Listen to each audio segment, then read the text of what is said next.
What's going on, guys? Welcome to another show. You got me, Nick. You got my wife, Kelly.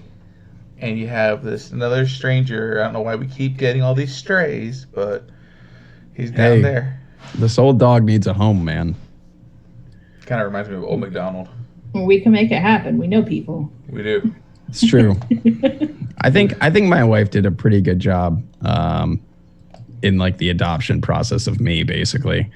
Because I am basically a stray. She basically found me. I was basically a stray. I was just kind of fumbling around looking for food. And she was just like, come here. Come here. Let me make you a sandwich. Yeah. Yeah. So hello, everybody out there in YouTube land. What's going on? Yay. Well, what are you vaping on, Logan? Okay. I have a pretty small buffet. I guess I have like 3 things going on. First up, this is the old OG Noisy Cricket. Dead Rabbit SQ on top, Platinum Balls DHD tip. I've got some blue collar from Freeman's in there. It's like a blue raspberry candy. Nice. Dreamer, white copper Dreamer, stainless steel Unicorn V2 Odium with a ghost chop top from DHD. Let's see, I've got some straw blights from Freeman's in there. It's like a strawberry kiwi tart.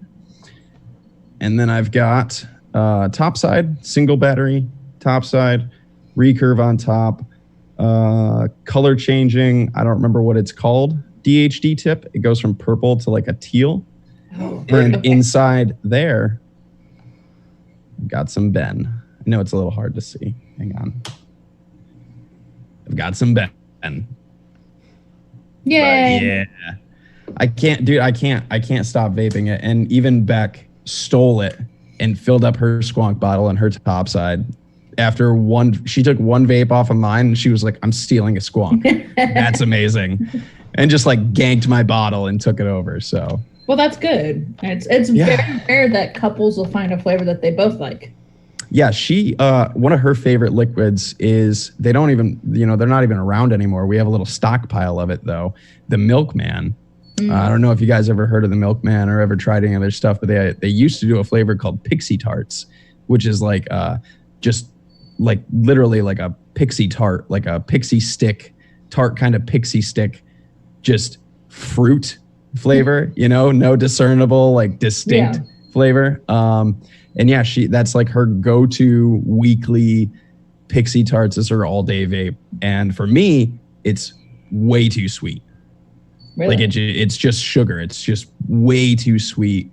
My throat gets irritated after a while. So like, I'm like, that's all for you. But you're right. Like a lot of couples have like one person will be like a fruit vapor. The other person will be like a dessert vapor. Yeah. Nick's the fruit vapor. I'm the dessert. Yeah, see, it happens all the time. And then if you're unlucky enough that you both like the same liquid, then your significant other is going to gank your bottle. Yeah. I used to hate when I would work when we had our shop where couples would come in and be like, well, we have to pick one that we both like. And it's like, oh, that's a bad time for both of you. Like neither one of you are going to be like too excited about it. Someone's going to be depressed. like no. Before I hand it off too, I'm going to crack this Young Lion Brewing Company IPA. That sounds interesting. Yeah, they're right out of Canandaigua, which is right near me. And it's slowly become my favorite IPA of all time. It's only a 6.5, and I'm usually somebody that drinks like 7% and up IPAs. But it's right on. It's one of those IPAs that like you could just drink all day. It's not like overly hoppy, overly astringent. Like it's just a smooth, perfect balance of hops. Just all around great beer. And that's it. That's my buffet. I just noticed Nick changed my name. Swamp Tits. I'm gonna pass it off to Swamp Tits. Okay. Well, mine is a very, very small buffet this week because all I've been using all week long is my Dumex with the Apocalypse 25 and some random tip that we had in our bucket of tips with Vengeance. And that's literally all I've been using. That's it? That's it. Hey, I have those weeks too. Like I try to get into something else and it's like, and then I go looking for my vengeance. Yeah, I have those weeks where like, especially if I had like a whole bunch of setups the week before, and then you do that like tear down and cleanup day, and then you have one setup left, and you're like, nope. Well, for me, it's like I'll try something. I'll be like, yeah, that's good, but I miss the candy and the caramel and the banana. And it's just like, your go-to. I'm like, I just need my vengeance. Yeah. So that's all I got, and I got Mountain Dew Baja Blast because, Because Taco Bell is life. Listen, no, it's not. No. No, I it worked is there. Here. I worked there for far too long, and it ruined my life. So I just like the drink. Well, I guess you're probably happy that they don't sell it just at Taco Bell now. Yeah. That makes me me happy. When we found it at Walmart, I was like going to get some. She's like, "Are you stupid? What do you think?" It's like, okay, I'll grab. That was a question. Oh, that's the only reason I went to work at Taco Bell's for the Baja Blast. Like, oh well, I wouldn't be able to work at Taco Bell. I love Taco Bell. It's like a dirty, gross comfort food. You stop liking it after you work there. I can believe that. I can understand that. What do you got, Nick? Yeah. Well, in the bang, with an Axial Pro on top, I have Nico. Maybe if it wants to focus. Maybe. Come on, Nico. Focus. Good, Nico. Come on. Okay. Well, that's Your camera has ADHD. It can't focus. No. And then I've actually only been vaping that this week, but today I felt like a little bit of a change. So I pulled out the grip with another with a dang on top, and inside of there, Ben. He's a good boy. He is a good boy. He is such a good boy. He's just the best damn boy. Ben's I can't stop. Like ever since when I had you guys on my podcast and I cracked Ben open and I've been vaping it, it's like my go-to. I literally woke up in the middle of the night the other night, and my mods are usually right on my bedside, because every now and again I wake up and I kind of get up for a little bit and I vape. I vaguely remember waking up, grabbing my top side, vaping Ben for like 2 minutes, and just going back to sleep. I woke up just for Ben. It's that good. We used to wake up to let Ben out, but similar. Now I'm waking up just to vape him. Yeah, there you go. When I wake up to vape, I have to go out of the room. So I leave my stuff downstairs, because if I do it, I get a glare and can you vape quieter, please? I am an extremely light sleeper. Yeah, Becca's the same way. So it's horrible. Nick will get up. It's terrible, man. Be in the complete opposite side of the house, and I'll hear him and be like, "Do you really have to pack up boxes at 7:00 in the morning?" He's like, "Well, yeah, I have to send out orders." And I'm like, "Oh, the yelling, the death screams!" See, it'll literally be. I'll have a sleepless night, right? And even though I'm out here, she's usually pretty good if I'm in the other room. But if I go into that room and I close that door right there, and I just touch the bed, she starts to stir, and I have to do that like pause where I'm like, I can feel my heartbeat, I can hear my heartbeat, and I'm like, please don't wake up, please don't wake up, right? Because she's also somebody like if she does wake up, then she's up. No. You wake up, you just have to pee. Yeah. And then you can go back to bed. Yeah. If I can get to the bathroom quick enough, pee, and then get back to bed within like a really fast time frame. My wife will just wake up to eat. No. She is legitimately woken up at like 3 a.m. and I'm like, babe, why are you up? And she's like, I'm so hungry right now. No. So she'll just go and get a snack. And she's like half awake in bed, eating her little snack. And then she'll put it down and she'll roll back over and go back to bed. She just needed a snack. No, sometimes I wake up to yell at Nick, but I mean, a lot of the time you wake up to that's cloudy as fuck. Yeah, but look at that. It looks good. Oh, cheers to you guys. I know you guys don't have beers, but cheers to you, and cheers to everyone out there in YouTube land. Right, all the viewers. All 11 of y'all right now. 12. That's okay. All 12 of you are amazing. There's always replays. Exactly. You know, people work and stuff, and it's April Fool's Day, and it's the beginning of the month. Yeah, no one believed that we were doing a show tonight. Yeah, I know. Well, that's why, Kelly. That's why we set up the first link for the show, just to fuck with y'all. I mean, it's April Fool's Day. Yeah, you have to, right? Yeah. Exactly. So my kids poured my drink for dinner, which I thought was just regular apple juice, and what they had done was taken a few packets of apple sauce and then watered it down for me. Aww. They also they right when I got home, they were like, Dad, are you hungry? And I was like, well, yeah, you know, I just got done off of work. Yeah, I'm hungry. Do you want a snack? Yeah, cool. Okay, we made brownies. Okay. So we go out to the kitchen. They have this thing all tin foiled up. They open it up, and it's literally a bunch of E's, the letter E written in brown marker. They made brownies. Oh, I love your children. That's great. So yeah, they got a kick out of it. They got me. Well, it was April Fool's Day. my kids' grandmother's birthday, and my oldest son last night at 11 o'clock calls me and says, Mom, tomorrow's grandma's birthday. We need to get a cake. I need to get a present. Like, he's like all of a sudden scrambling, and you know, he's 200 miles away with grandma and family, and so we're placing orders at Walmart for him to pick stuff up today, and he gets there to pick it up, and they're like, yeah, sorry, man, it's not here. Like, oh, yeah. We're like, oh no. Yeah, ordered it yesterday, and somehow the app canceled the fucking order. So crazy.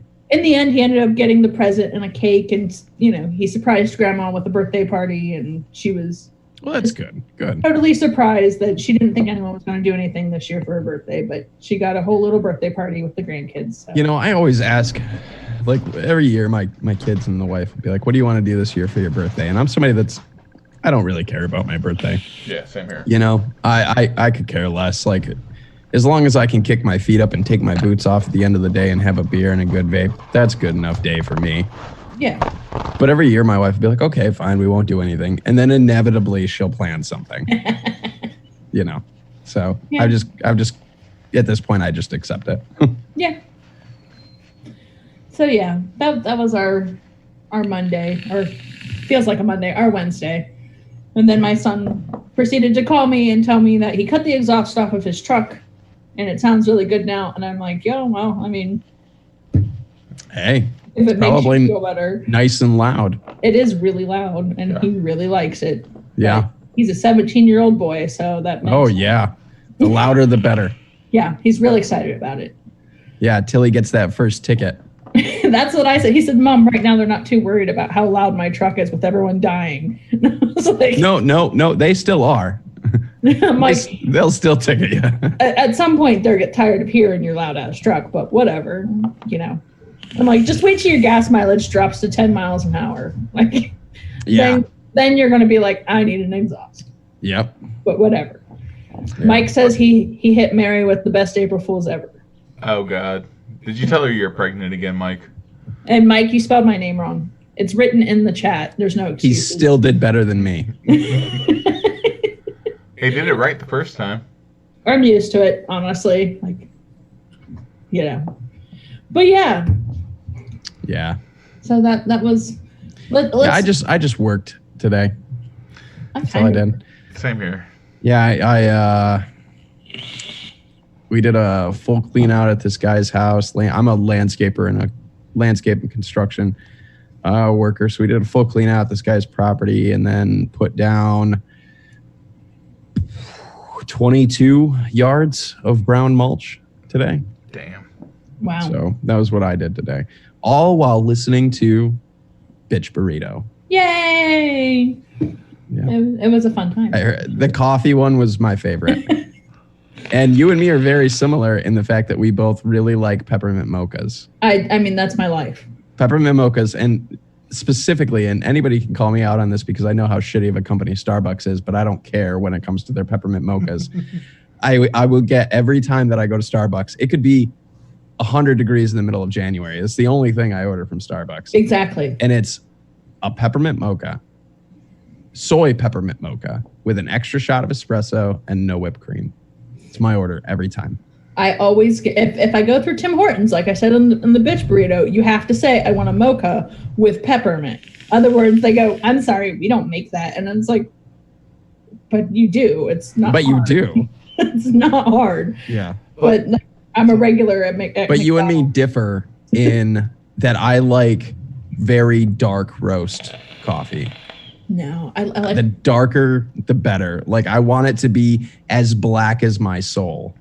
That's how dark I want my coffee. If you think of the old Beastie Boys lyrics, I like my sugar with coffee and cream. Yep. That's me. Yeah. Yeah, I don't do a lot of milk, so I've adapted to like soy milk and things like that for creamer.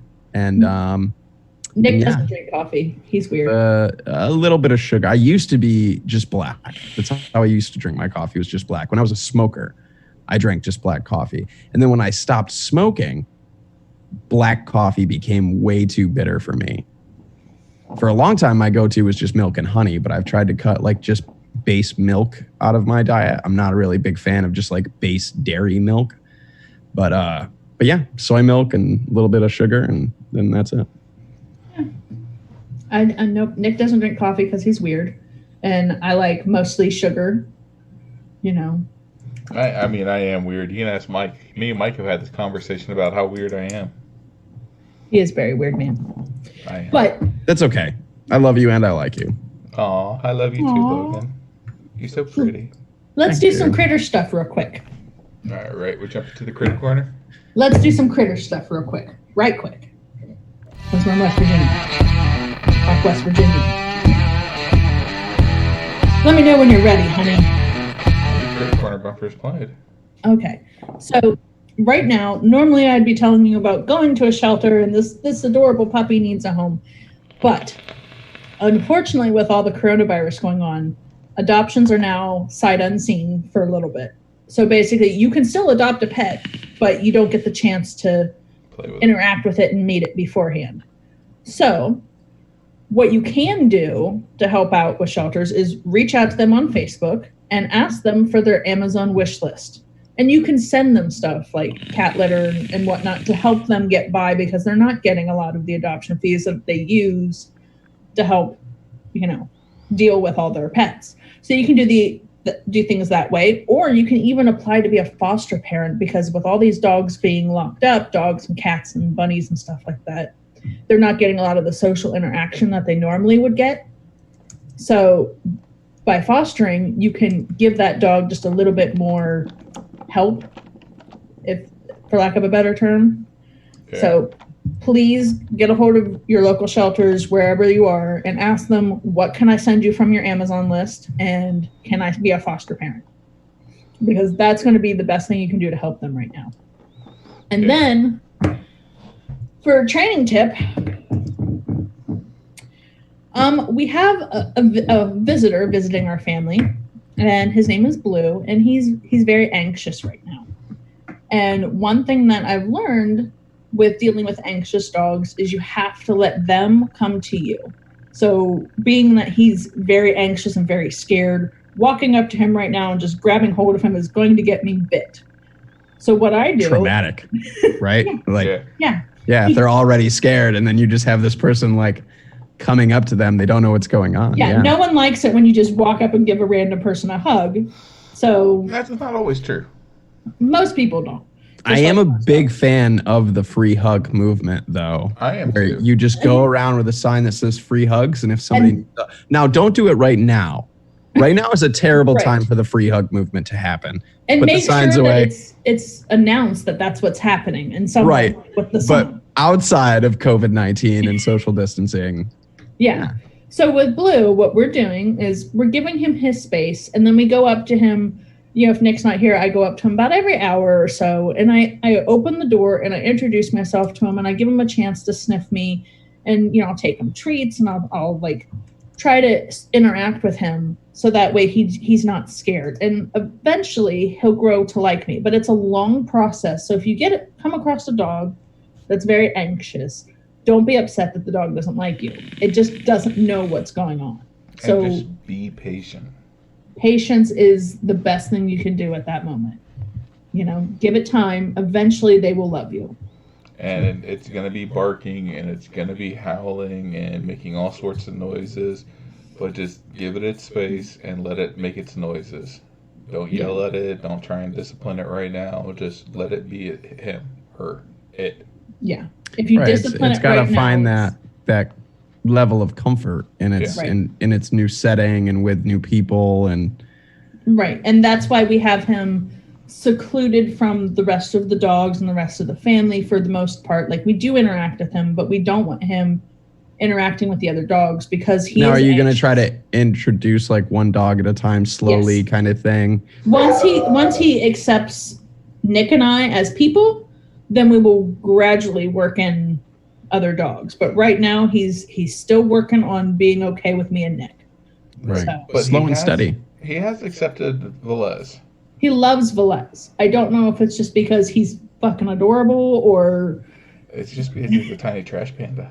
Yeah, I was gonna say it's probably the tiny, like, yes. I'm bigger than you, so I'm not scared of you kind of thing. Right. And so like Velez loves going down there and sniffing him, and they like to see each other, but so it's kind of that's a really interesting thing because we went through something similar with our cat Luna. So Luna she was a rescue. Beck went and adopted her. She was just shy of being 2 when we got her, and we don't really know her background or what she went through. We know that she doesn't particularly like Becky, but she loves me. But regardless, we had her for a little while, and then Becky's friend was trying to find a good home for her cat. That she was moving into a new apartment, couldn't have pets. That old story. And he was a 4-year-old male, like orange tabby. And he was just like the most loving, chill cat ever. But when we got him, Luna first tried to like assert dominance. You know what I mean? Mm-hmm. She was hissing. She was trying to like be bad and big and tough. And this cat that we got, his name was Gino. Gino just sat there, dude, and he was like, am I supposed to be scared? Yeah. And then he would like try to like show her some love, and it like fucked her up, it really fucked her up. She like got really scared of him at that point because she couldn't intimidate him. She got really scared, got overly depressed. She basically secluded to the back corner of our closet for days, wouldn't eat, wouldn't go to the bathroom. Just really not a great sight. And so we ended up basically telling my wife's friend, look, we can't really take this cat. We'll help you find a new home, other than here. We just didn't feel like it was right to Luna, to our cat, that we were kind of putting her through this. So we ended up not taking that cat in. We only had him for maybe like 2 or 3 days. Fast forward about another year later, when we moved into our new house, Becky was still really set on, she wanted a cat for her. She wanted a cat that she could, hang out with and stuff, because Luna really, for the most part, doesn't want anything to do with Beck, even though she's the one that adopted her. So we ended up getting Frank, and we got him when he was little, you know what I mean? And I told Beck, I said, I really think she'll do much better with something that she can essentially dominate. Yeah. I think that's something that she was looking for. She needed to be able to control or dominate a situation with another animal, and that was the only way she was going to be comfortable with it.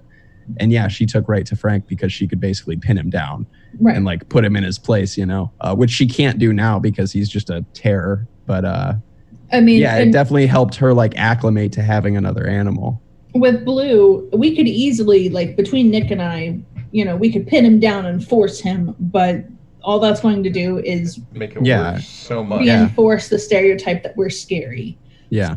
We're giving him his space, and he's getting closer to me every time I go down there. He'll get a little bit closer. He still barks at me, and he still tries to bite me from time to time, but it's not as bad as the first night. Like it gets better.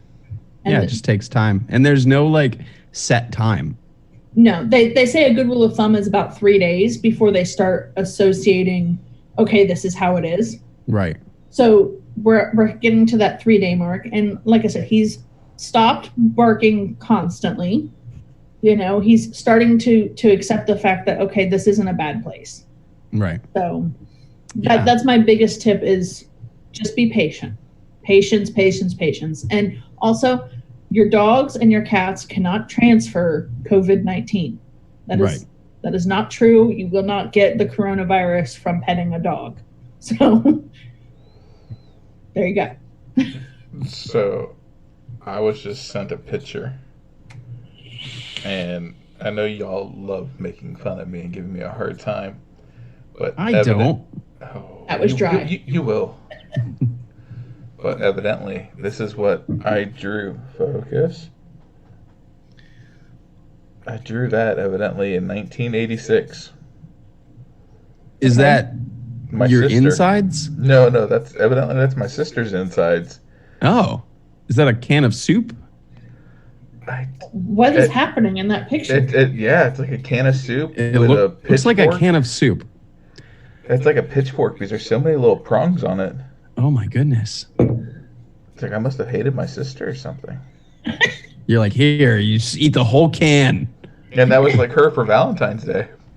Well, I mean, at least you thought of her. Right? Can I tell you can I tell you a story that is like one of those things I'm kind of ashamed of now later on in life, but it's also kind of funny. I mean, just know it's going to be on the internet forever. Oh yeah. Right. So it's okay. I'll tell this story. I don't remember the girl's name. This was in fourth or fifth grade. It was Valentine's Day, and it's one of those weird things, but nothing will bother me more. And I know it's so stupid than somebody spelling my name wrong. And I know Kelly, I'm sure really, you've probably gotten used to it though. Yeah. But I don't know. There's only one other way to spell Logan, and that's like 700 years ago, there was an H in there. But otherwise, there's one way to spell Logan, right? It's like, it's universal. L-O-G-E-N. And this girl spelled it Login. Login. Fucking login? No, Really? Is there a password next? Do I have a username? You're going to log in, dude? So this girl wrote me a Valentine's Day card, and she spelled it Logan or Login right on the envelope, and I threw it away. That could have been $100. Open it up. I threw it right in the trash can. Like right in front of her, dude. I was such a little asshole, and I feel bad now. Like, that's a terrible thing to do. I should have done the right thing. I should have taken it and said, hey, thank you. Just so you know, it's an A, not an I, and then, been grateful or whatever. Nope. I threw it right in the garbage can, and I was like, it's A-N.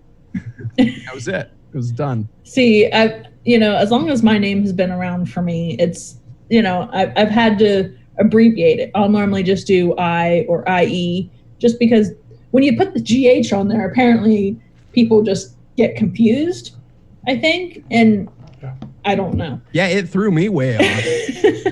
But How do you think I feel the very first time I tried to spell their name? I looked like an asshole for months. Okay. Me and my wife had been dating for, I don't know, almost a year. And she's texting me one day about something she wanted to wear or something like this. And I was like, yeah, it's going to go perfect with your beautiful blue eyes. And she's like, really? Blue? They're green. How do you think I feel? She wore colored contacts and didn't tell me that for the first about 6 that's months. Like you basically catfished him with your eyes. I totally catfished him because I had blue hair and I had blue contacts, and then one day I stripped all my hair. I just Abadie, whatever that song is. Yeah. You're like you were blue. Everything was blue, and then one day we were dating, and I decided, what, I'm done with blue, and I stripped all my hair. And then bleached it and went to blonde and took my contacts out, and I was blonde hair with green eyes. And he was like, "Who is this woman?" No. The fucked up part, I'm looking for a picture right now. But the fucked up part is the next morning, I wake up and I guess I moved around enough on the bed to where it woke her up, and she just rolls over and she goes, "How did it feel to wake up next to blonde this time?" Mm-mm. Yeah. Not right.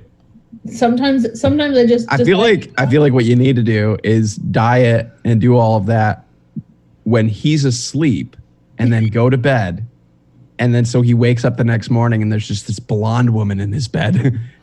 So I already have an issue with being violent in my sleep, and so does she.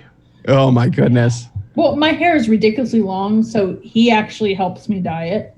Because yeah, I do the same thing with Beck. There's actually like a bunch of pictures of me, in the black gloves dyeing my wife's hair. I mean, my hair is probably, a good 2/3 of my body. Like a good 2/3 of my height. I gotta say, the gloves that they give you are pieces of shit.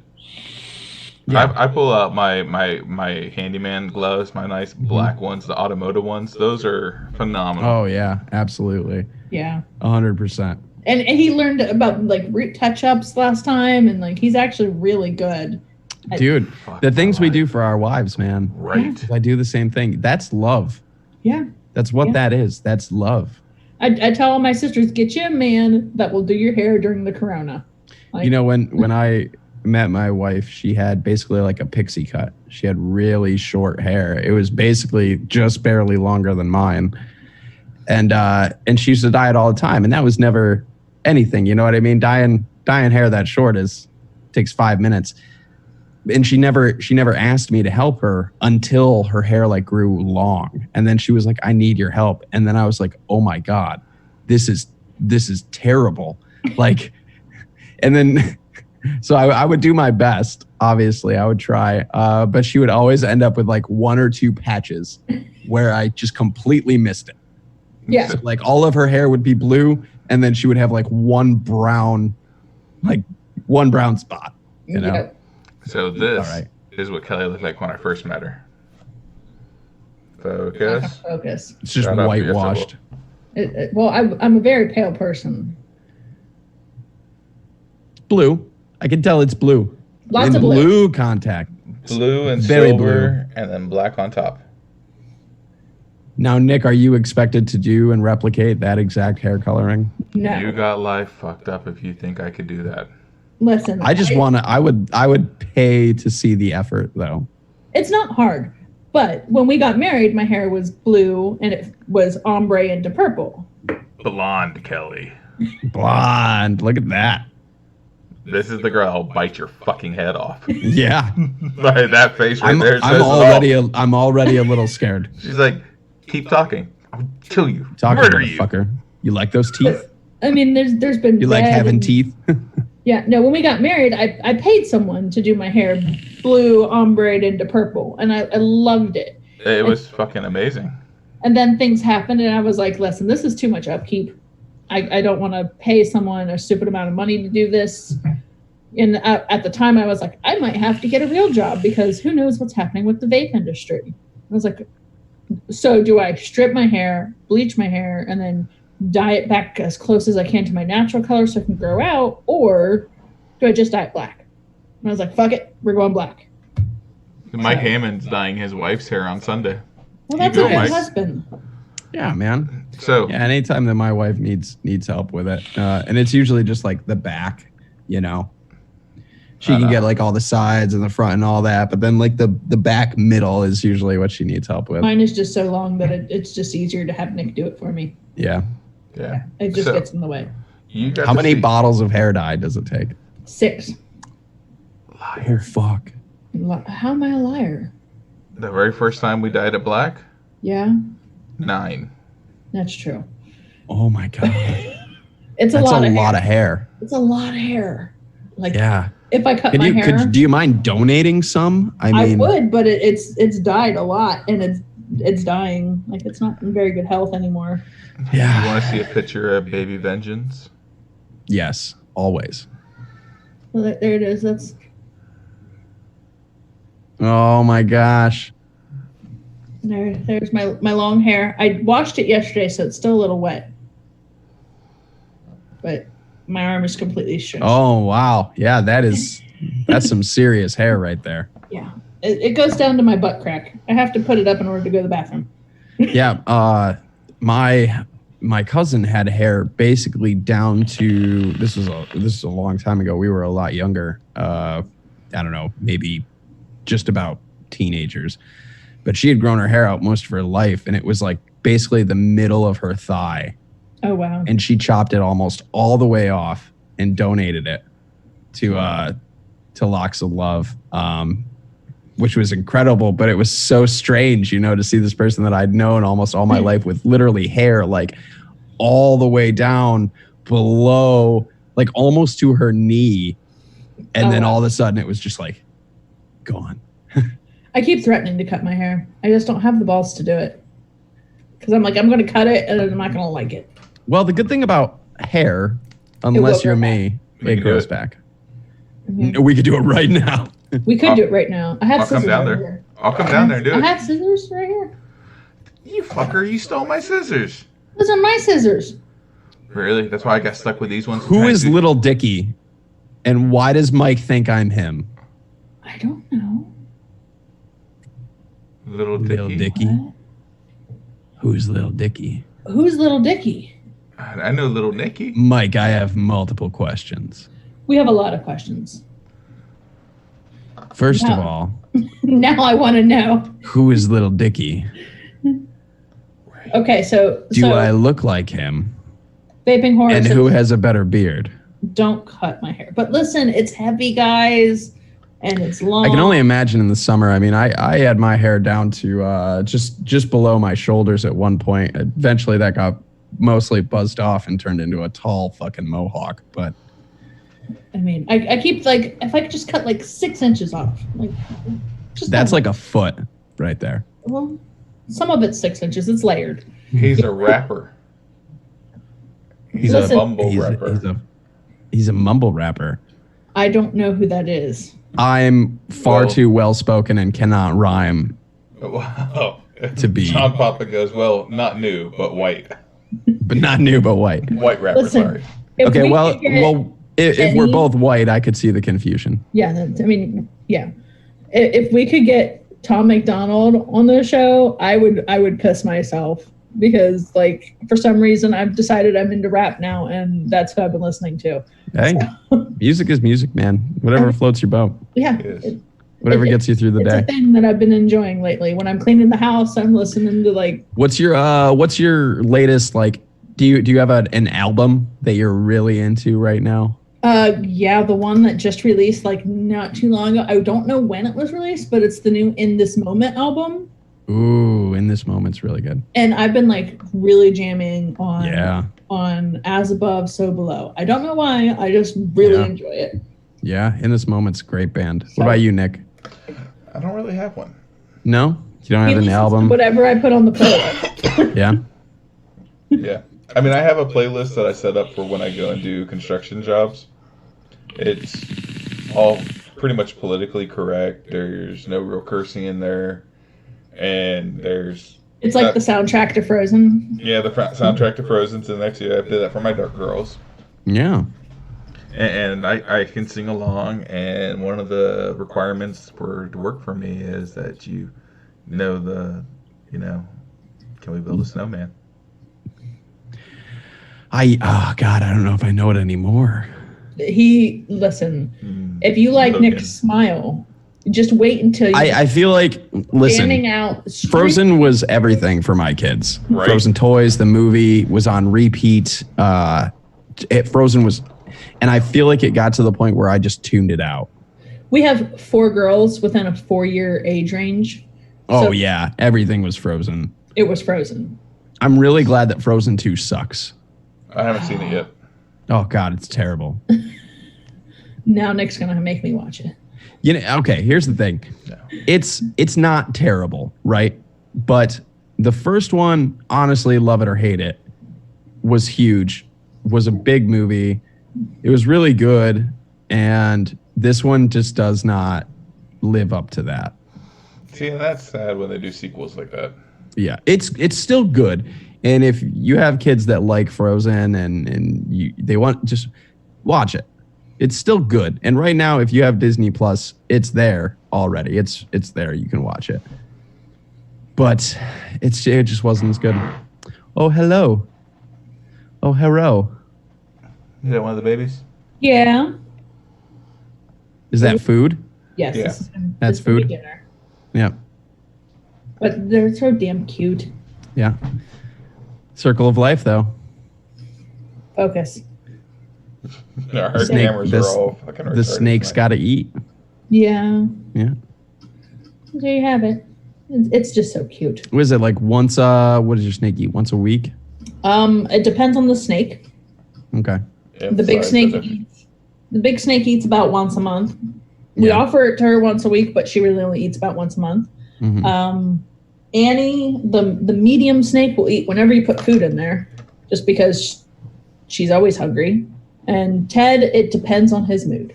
Yeah. And he has to find it first. He's very stupid. Yeah. Yeah, I want to get a bearded dragon so bad. If anybody listened to, we did a pets episode not too long on our podcast, and Becky is highly opposed to any kind of reptile. And I, when I was younger, had all different kinds of lizards, Chinese tree dragons and water dragons and anoles. And I want to get a bearded dragon because they're super cool and beard, right? I feel you. But yeah, she's highly opposed. Well, I would get one. I just don't have any more counter space. Yeah. I have 6 cages on my desk at this moment. So Yeah. I can't fit anything else up. Yeah, basically we decided that at some point when we have a house where I will, oh, there she is. Hi, wife. Hi. I don't know. She's going up to deal with the kiddos.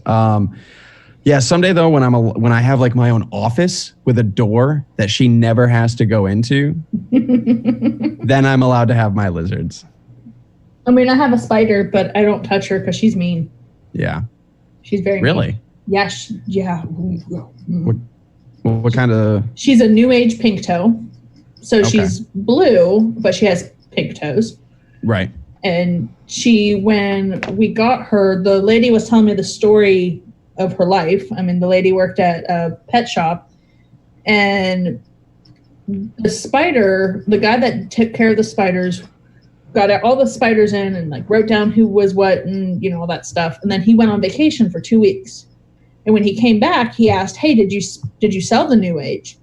And everyone thought that they had sold the spider, but no one could find any record of it being sold. Turns out the spider was in one of those little Chinese container Tupperware dishes under a shelf. Hi, wife. Everybody, this is Becky. Hi, Becky. Look. Right there. There's the camera. It's weird though, because it's right there. I know, Yeah. but that's okay. Bye guys, have fun. Okay. But yeah, so the spider lived for 3 weeks in a little Chinese Tupperware container underneath a shelving unit in a pet store with no food, no water. It's not any condition for any animal to live. Right. And then the girl adopted it and was like, well, I'm just going to take it home so that way it has love. And then she recently had to move and couldn't take it with her. And I was like, we'll take it. That old story. Yeah. Like, we'll take it. Why not? And Nick's definitely afraid of spiders. He's already told me if it gets loose, he's moving out. Just burn it down. Burn it all down. That is exactly what I told Kelly. Nick's just going to come out with 2 dogs in each arm and the house on fire behind him.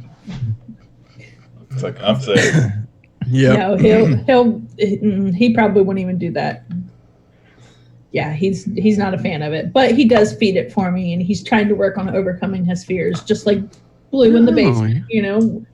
Over time he'll grow to be okay with it being in the cage. You just need to slowly start introducing Nick to the spider in small time frames. Hey, I did a big step. Like, I was at PetSmart, and so the cage that it came in was one of those little crappy rinky-dink little plastic ones that are about like that big. With like the blue vented lid. Yeah. Yeah. And I was like, it's in a plastic cage. It's not fair. All the other animals have nice glass cages. And then I thought about it also. I was like, it's in a plastic cage with 5 large fucking dogs. Yeah. Yeah. I was like, we're going to get it a glass cage. I am. So I was at the pet store. I bought it a nice little aquarium or terrarium. Got it all of its sand and all. It's the same thing without water. Yeah. Yeah. It got a whole new living house. And I came home with it, and Kelly's like, why'd you do that? it was finding that. I was like, I'm trying to be nice to the damn thing. Accept it. And she goes, okay. So I set it all up for it, and Kelly's like, now you got to reach in there and grab it. You got life fucked up. Nope. Well, I mean, and the girl had told us, don't try to touch her. She'll bite you, and it's going to hurt because she's a tarantula. And I'm like, Yeah. okay. So I grabbed the Chinese Tupperware, my good china, because like I have a million of them, and I like scooped it up, and I was like, here we go. British Eyes said spiders like their love applied with rolled up newspapers. No, don't do that to my spider. Tarantula's a pretty big. I'm sure that's a pink-toed tarantula, fairly sizable. She's about the size of my palm. Yeah. Oh, Yeah, I mean, you better if you're gonna take that thing out with a newspaper, you might as well get a phone book or something. Like, yeah, she would make the most god awful. I don't think the Sunday comics are gonna take this thing out. No, she would make a very bad, gross crunch, and there would definitely be a smear. You know, and you might become Spider-Man because she is blue and red. Ooh. I mean, well, blue. You should try to get bit then. I don't want. Listen, I get bit by a snake like. But think of every the couple possibilities. days. Like, no, I'm not okay with that. I mean, Ted bites me like literally every couple days. Like my hand looks all hacked up because Ted's an Yeah, mine's that way from Frank, our cat. Me and him wrestle, and he gets me, you know. Yeah, but I mean, and we refuse. Cool. We refuse to declaw them. No, declawing is really not a good idea. A lot of people think that it's like it's a good thing. They're like, oh, it won't it hurts them.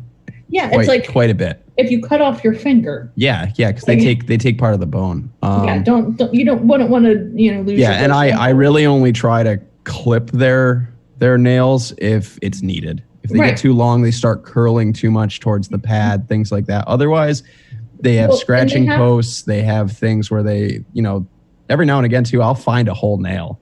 I'll find a whole one that they've broken. They have right those off. Yeah. rubber nail caps. Like if you're really concerned about your furniture and your cat, get the little rubber nail caps. It's just like gluing on a fake nail. You file down the nail, put some glue on it, and shove the I'm always so nervous to get that nerve, when I do clip their nails. So I don't unless and I check their nails all the time. Like Frank, we always mess around, so I'm always grabbing his paws and checking his nails. And then our cat Luna, she'll just lay with it. She'll get irritated when I start touching her back paws. She hates her back paws touched. Well, but yeah, I check them regularly just to make sure, but I don't try to clip them unless I have to. With my rats, I mean, come on, Chalupa. If you look really carefully, you can see that he's got some pretty vicious nails. Yeah. I actually will take a nail file and file his nails like once a week. Yeah. Because, this is where he lives. He likes to be on my shoulder, and my neck will look all scratched up because. Yeah. Nick is not currently trying to get bit by the spider. But a lot of people don't realize it, but a couple weeks ago, we were talking about rabbits and filing their teeth.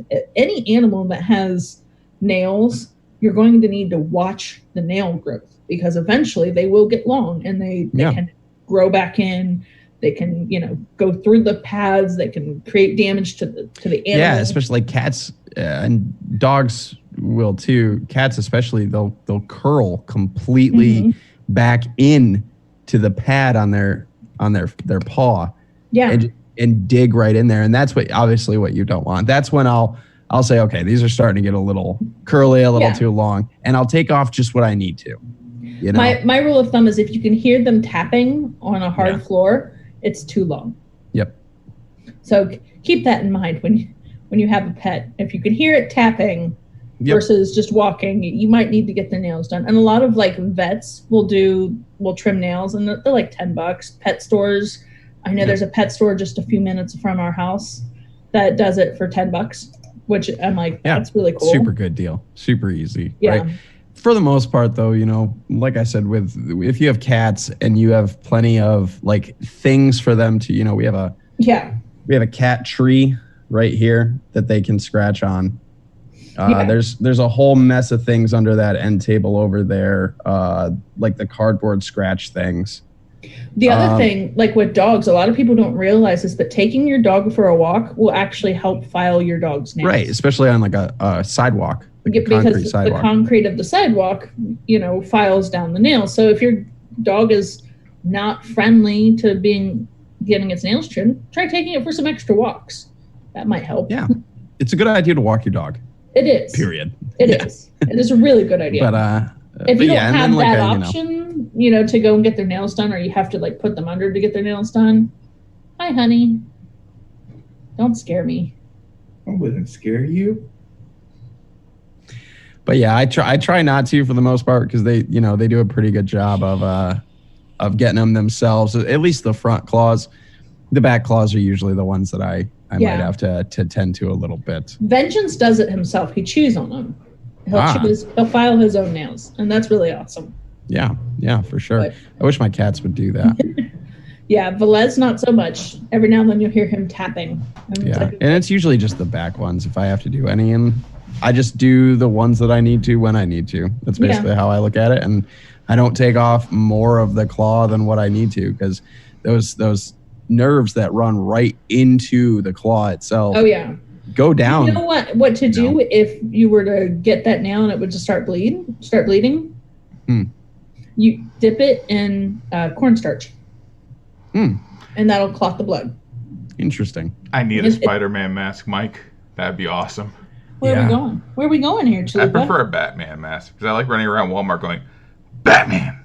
So if we ever get lost in Walmart, that's what we yell. As long as the world gets to be saved by you in tights, you can wear whatever mask you want. I will do it. As long as you have a cape and tights. Oh, Nick brought the rats the toilet paper roll. Yep. There you go. Nice. They chew them up. Oh yeah, they love it. Yep. It's like trick or treat for them when they get one. Yep. But again, that's the whole filing thing. A rodent's teeth will continue to grow until they die. Yeah, they never stop growing. So they need things to chew on. It's the whole reason why beavers chew wood and do all this stuff is their teeth. Wow. Do you remember the episode of the Angry Beavers where they stop chewing on wood? Yeah, and their teeth grow and they curl out and stuff. Yeah. It's not quite like that, but yeah, I mean, if they don't, it can get pretty bad. It can get really bad. But yeah, so the rats they get excited anytime they get paper towel rolls, toilet paper rolls. Like, could you imagine if humans' teeth did that? I mean, I think they do in a way. We just chew a lot. Yeah. I don't think so because you're born with your teeth, all of your teeth. Yeah, but then they fall out. Right, you lose the first set, but you still your adult teeth. You have those. They come down. Like if they're fighting over this toilet paper. If you were to look at the skull of like a young child, you can actually see the adult teeth in the skull more. They're already there. We need to find someone who knows about these things. I think you basically come with all the teeth you're gonna have. I don't know as though they're necessarily full size yet or if they grow along with your skull. But if you look, it's a little morbid, but if you go look at the skulls of, children or whatever, they you can actually see the adult teeth. I'm going to have to find someone to ask that question to because these are things that I would like answers to. Science. Love science. We need Bill Nye to get on this. He would know. He would be such a cool dad to have. Right? God, yes. Would it though? I think it would be, but also it wouldn't be at the same time. Like I feel like everybody who found out would be like, your dad's Bill, like all the time. Yeah. I mean, that would get annoying, but right, that's what I mean. Like it would kind of be annoying, but it would still be awesome. Yeah. I mean, if you think about his demeanor, do you think he could ever actually really get mad at you? I think he smokes a lot of weed. You took my car out, Let's have a conversation about that. I feel like Bill Nye smokes a lot of weed. He probably does. And he probably has like a whiteboard in his kitchen. Probably. He can explain things. White fridge. Just like toast. He's like, today we're going to talk about toast. And by the time you're 18, you're like, Dad. Yeah. Every morning is like a science lesson about breakfast. But then you would have to grow up to be like some kind of scientist because your dad's fucking Bill Nye. Dude, if my dad was Bill Nye, I would aspire to just like play in a punk band. Like I would just try to go as far to the opposite as I could. That would be awesome. I don't know. That would be really cool. My That's what I think of your science, Dad. My dad's a pastor, so I mean, I kind of did that. My dad's an offshore civil engineer. I don't know what my dad does.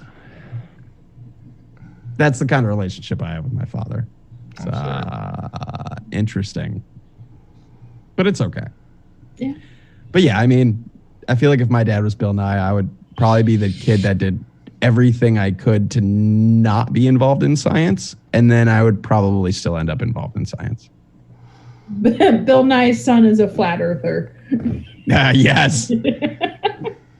That's what Climate change denier, all sorts of things. Yeah. Oh. And it's just to spite his father. Right. He's like, Dad, the Earth is a triangle, Dad. F you, Dad. It's a triangle. It's the strongest structure. It is. That's why the pyramids are, right. They mimic the pyramids after the Earth, Dad. They're at the top. They're at the top. That's why it has a point. Right. I can't deal with y'all. Oh, we're educating. I think we're de-educating at this point. Michael Hammond says, "Isn't Daniel Tosh's dad Bill Nye? Like from Tosh.0?" I don't know. Can someone? I feel like we would know that if he was. I feel like that would be way more out there. I feel like people would know that if that was true. Yeah. So I'm going to go ahead and say no, probably not. All right. I just Googled it. Is this like a frequently asked question to Google? This is correct. Daniel Tosh is Bill Nye's son. What? No. Yeah. No. What? Here, look, I'll even share it on Zoom real fast. No. No way. Look at YouTube. It's going to take a couple seconds because, Hold on. No, that's actually inaccurate. Oh, it wasn't accurate? No, I just misread it. False information. Here we are spreading. We are the new parents versus vaping, apparently. He does have a daughter, though. What? You saw Bill, you typed in Daniel Tosh and got a picture of Bill Nye and went with it. No. I typed in Bill Nye. And Daniel Tosh was the first thing that popped up. Oh my gosh. Other people have tried to make this connection then. Like a lot of other people. There's so many questions I have. Now, okay, so if Bill Nye has a daughter, is she a porn star? Man. If not, she should be. Just because. If she is she hot? I love that this is a show about vaping and animals. We're talking about Bill Nye and his possibly porn star daughter or comedian son. Like, yeah.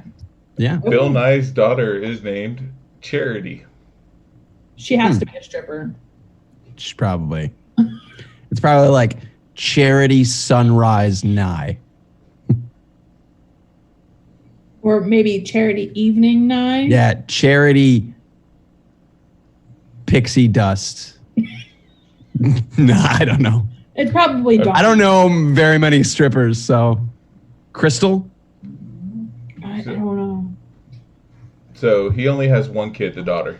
So do you think if she was a stripper, do you think she'd work day or night shift? Probably night shift. Probably night shift so she can get the tips. Now, do the daytime strippers get as much money as the nighttime strippers? Because I know when you're a waitress, you don't get as much money for lunch as you would at nighttime. I'm going to assume no. But at the same time, there's a lot of horny businessmen in the middle of the afternoon on their lunch break. There's a lot of horny old men who are retired. That's true. And a lot of strip clubs offer like buffets. Yeah, I think it would be... And that's probably where the corona came from. I think if you were in a bigger city, the daytime shift probably wouldn't be as bad. But if you work at like a backwater county route strip club, day shift is probably tough. Night shift is probably tough there. Daytime shift is probably real tough. You've got like the same 3 people that come in every day. Yeah, I don't know. So many questions that I need to ask. Someone put me in touch with a stripper, preferably Bill Nye's daughter. Preferably Bill Nye's daughter, the sister to Daniel Tosh. Right. Yeah. Can't find her. There's no pictures of her.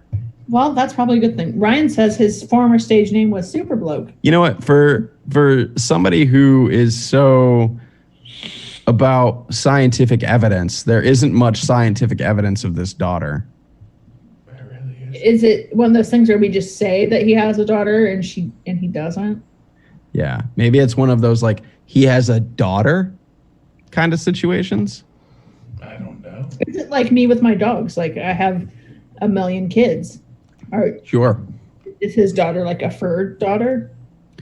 The thing about having dogs and animals is like it's basically like you have kids that never grow up. Yes, and they always need you, and they need you to cook dinner for them, and they will always love you, and they will never get mad at you for. But they still haven't figured out English.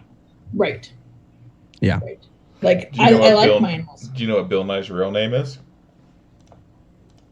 William. If you tell me it's Nitro. William, I'm gonna. William Sanford Nye. Well, that's not exciting. Yeah, that's That's not exciting. Do you know what my real name is? It's Kelly. There you go. Do you know what my real name is? Mongo. Harry. Harry. Ah, it's Harry. Okay, Harry Mongo. Is it Harry? Is it Mongo Harry Cheese Stick Stewart?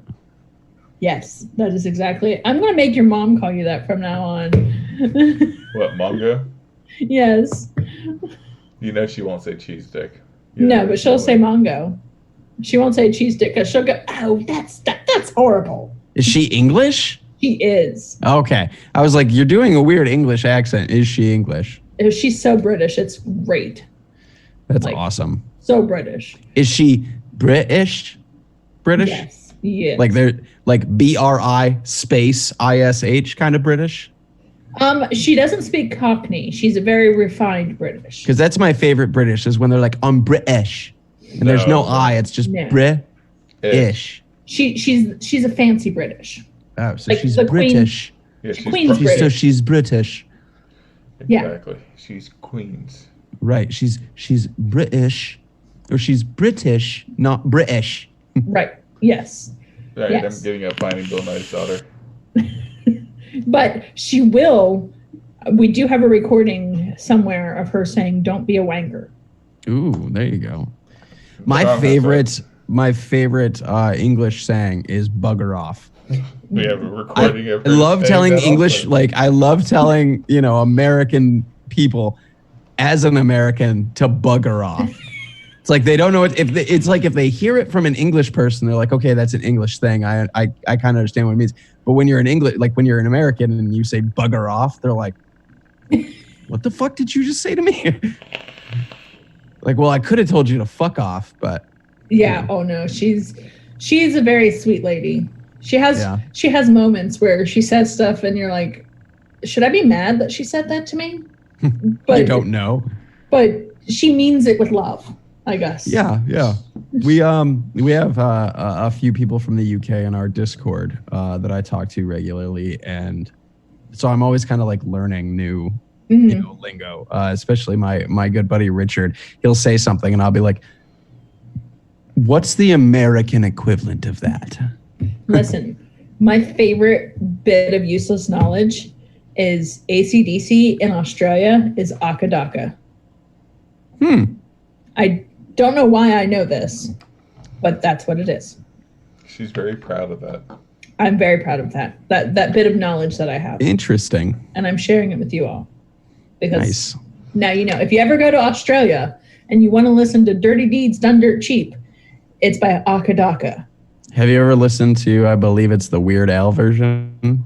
Yes, I love Weird Al. Yeah, I actually just listened to today talking about Weird Al. It's weird. I just heard his Foil song today, Oh, that's Which a is great like- one. which is like his parody of Royals or whatever. From, Yes, yeah. it's a great one. Yeah, so funny.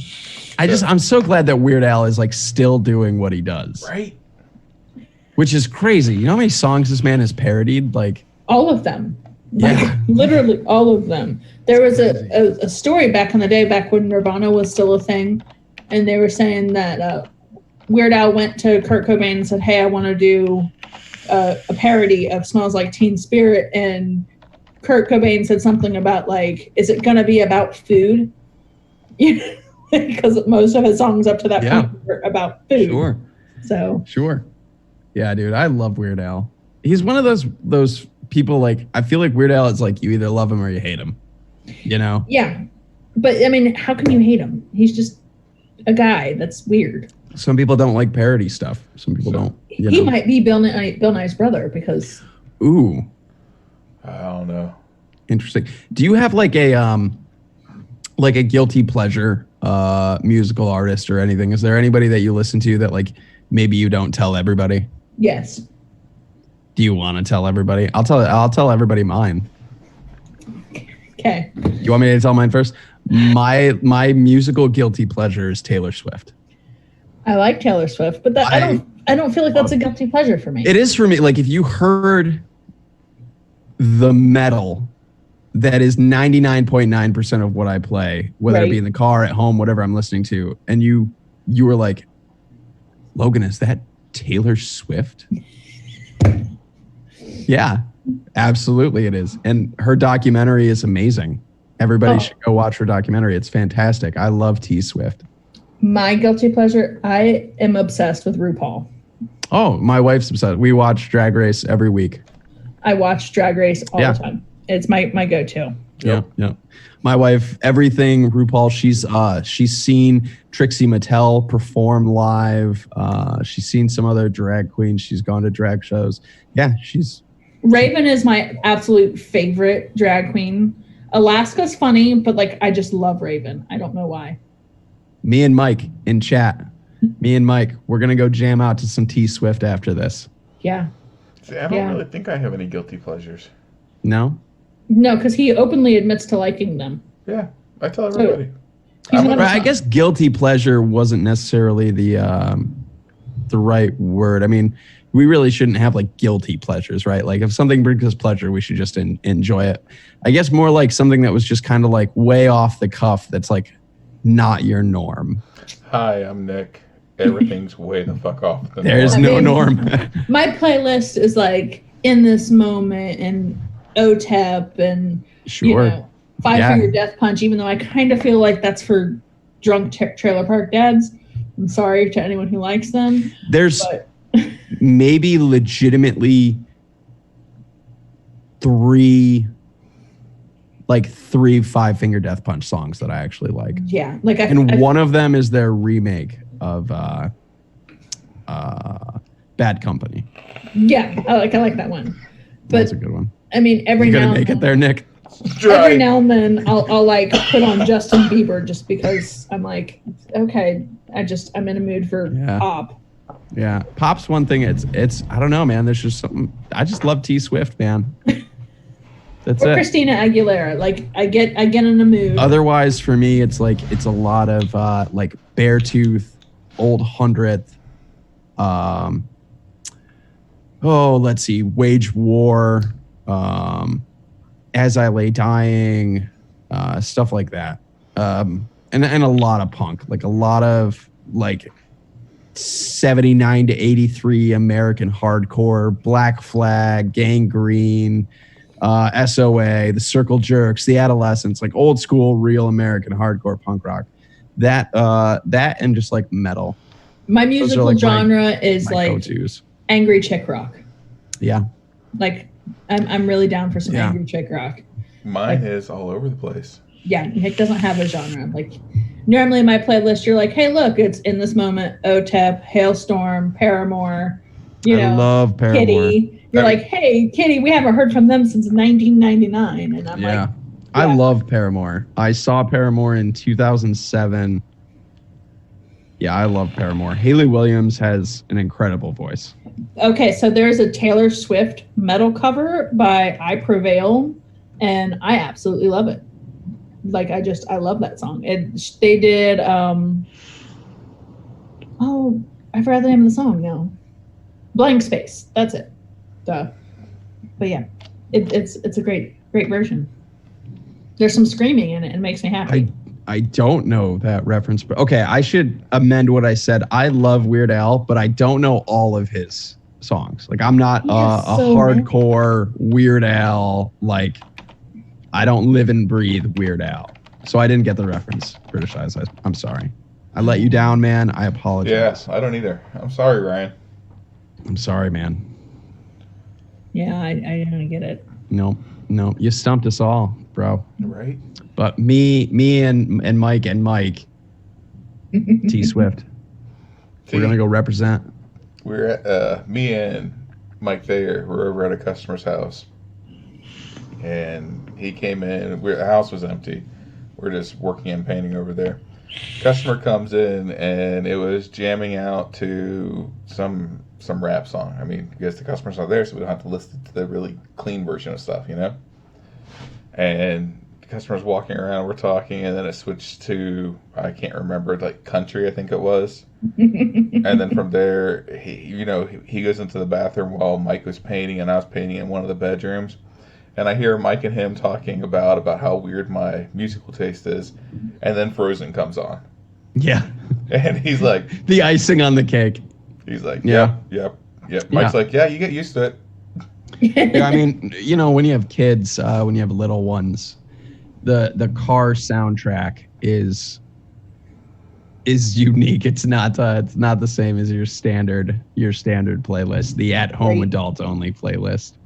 Yeah, my kids are old enough to where I don't give a shit. Like it was like one day though, I don't know what came over me. Like I'm normally not that parent, you know what I mean? Like I don't try to shelter my children from the world. I try to teach them about the world and what to do, what not to do, and expose them to things. But we're sitting in the car one day and my wife is blasting Cardi B. And I was like, no. My children were like 3 and 5. And I was just like, no. No. My favorite. And, it's different when I play like my metal. Like if I put on the Acacia Strain, which is brutal, or Whitechapel, God forbid, put on Whitechapel. And if you ever actually read the lyrics to Whitechapel, you would be like, oh my God. Wow. But you can't understand them. Right? So like if you play that for your kids, they're never going to know what they're saying. But Cardi B. My favorite moment was my youngest daughter, who's going to be 11 in May. We were in the car driving somewhere and she goes, hey Mom, we put on that Move song. And I was like, what Move song? And she's like, Move. And then she like stares at me and I'm like, I don't know the rest of this. She's like, I can't say the other word. I'm like, what do you mean you can't? She goes, it's a cuss word, Mom. I'm like, okay, well, I'm giving you a pass. What song are you talking about? She goes, Move, bitch. And I was like, what? And like, it dawned on me that I was listening to Ludacris in the car at one point, and she was really getting down to Move, bitch. And like, that's her favorite song. So my oldest is 10 now. So I'm at the point where there's still no F-bombs, right? No F-bombs. Period. Oh, there are. You're just not around for them. Right. And I fully understand that. And I've talked to her. I said, look, while you're at home, I don't really care. If you say hell or damn or shit, I said, but here's the rules. Never at school or we're going to have problems. No F-bombs. And you do not swear at people. Right. If you stub your toe and you're like, shit, that hurt. I don't care. Exactly. But if you're like, damn you or go to hell or something like that, now we have problems.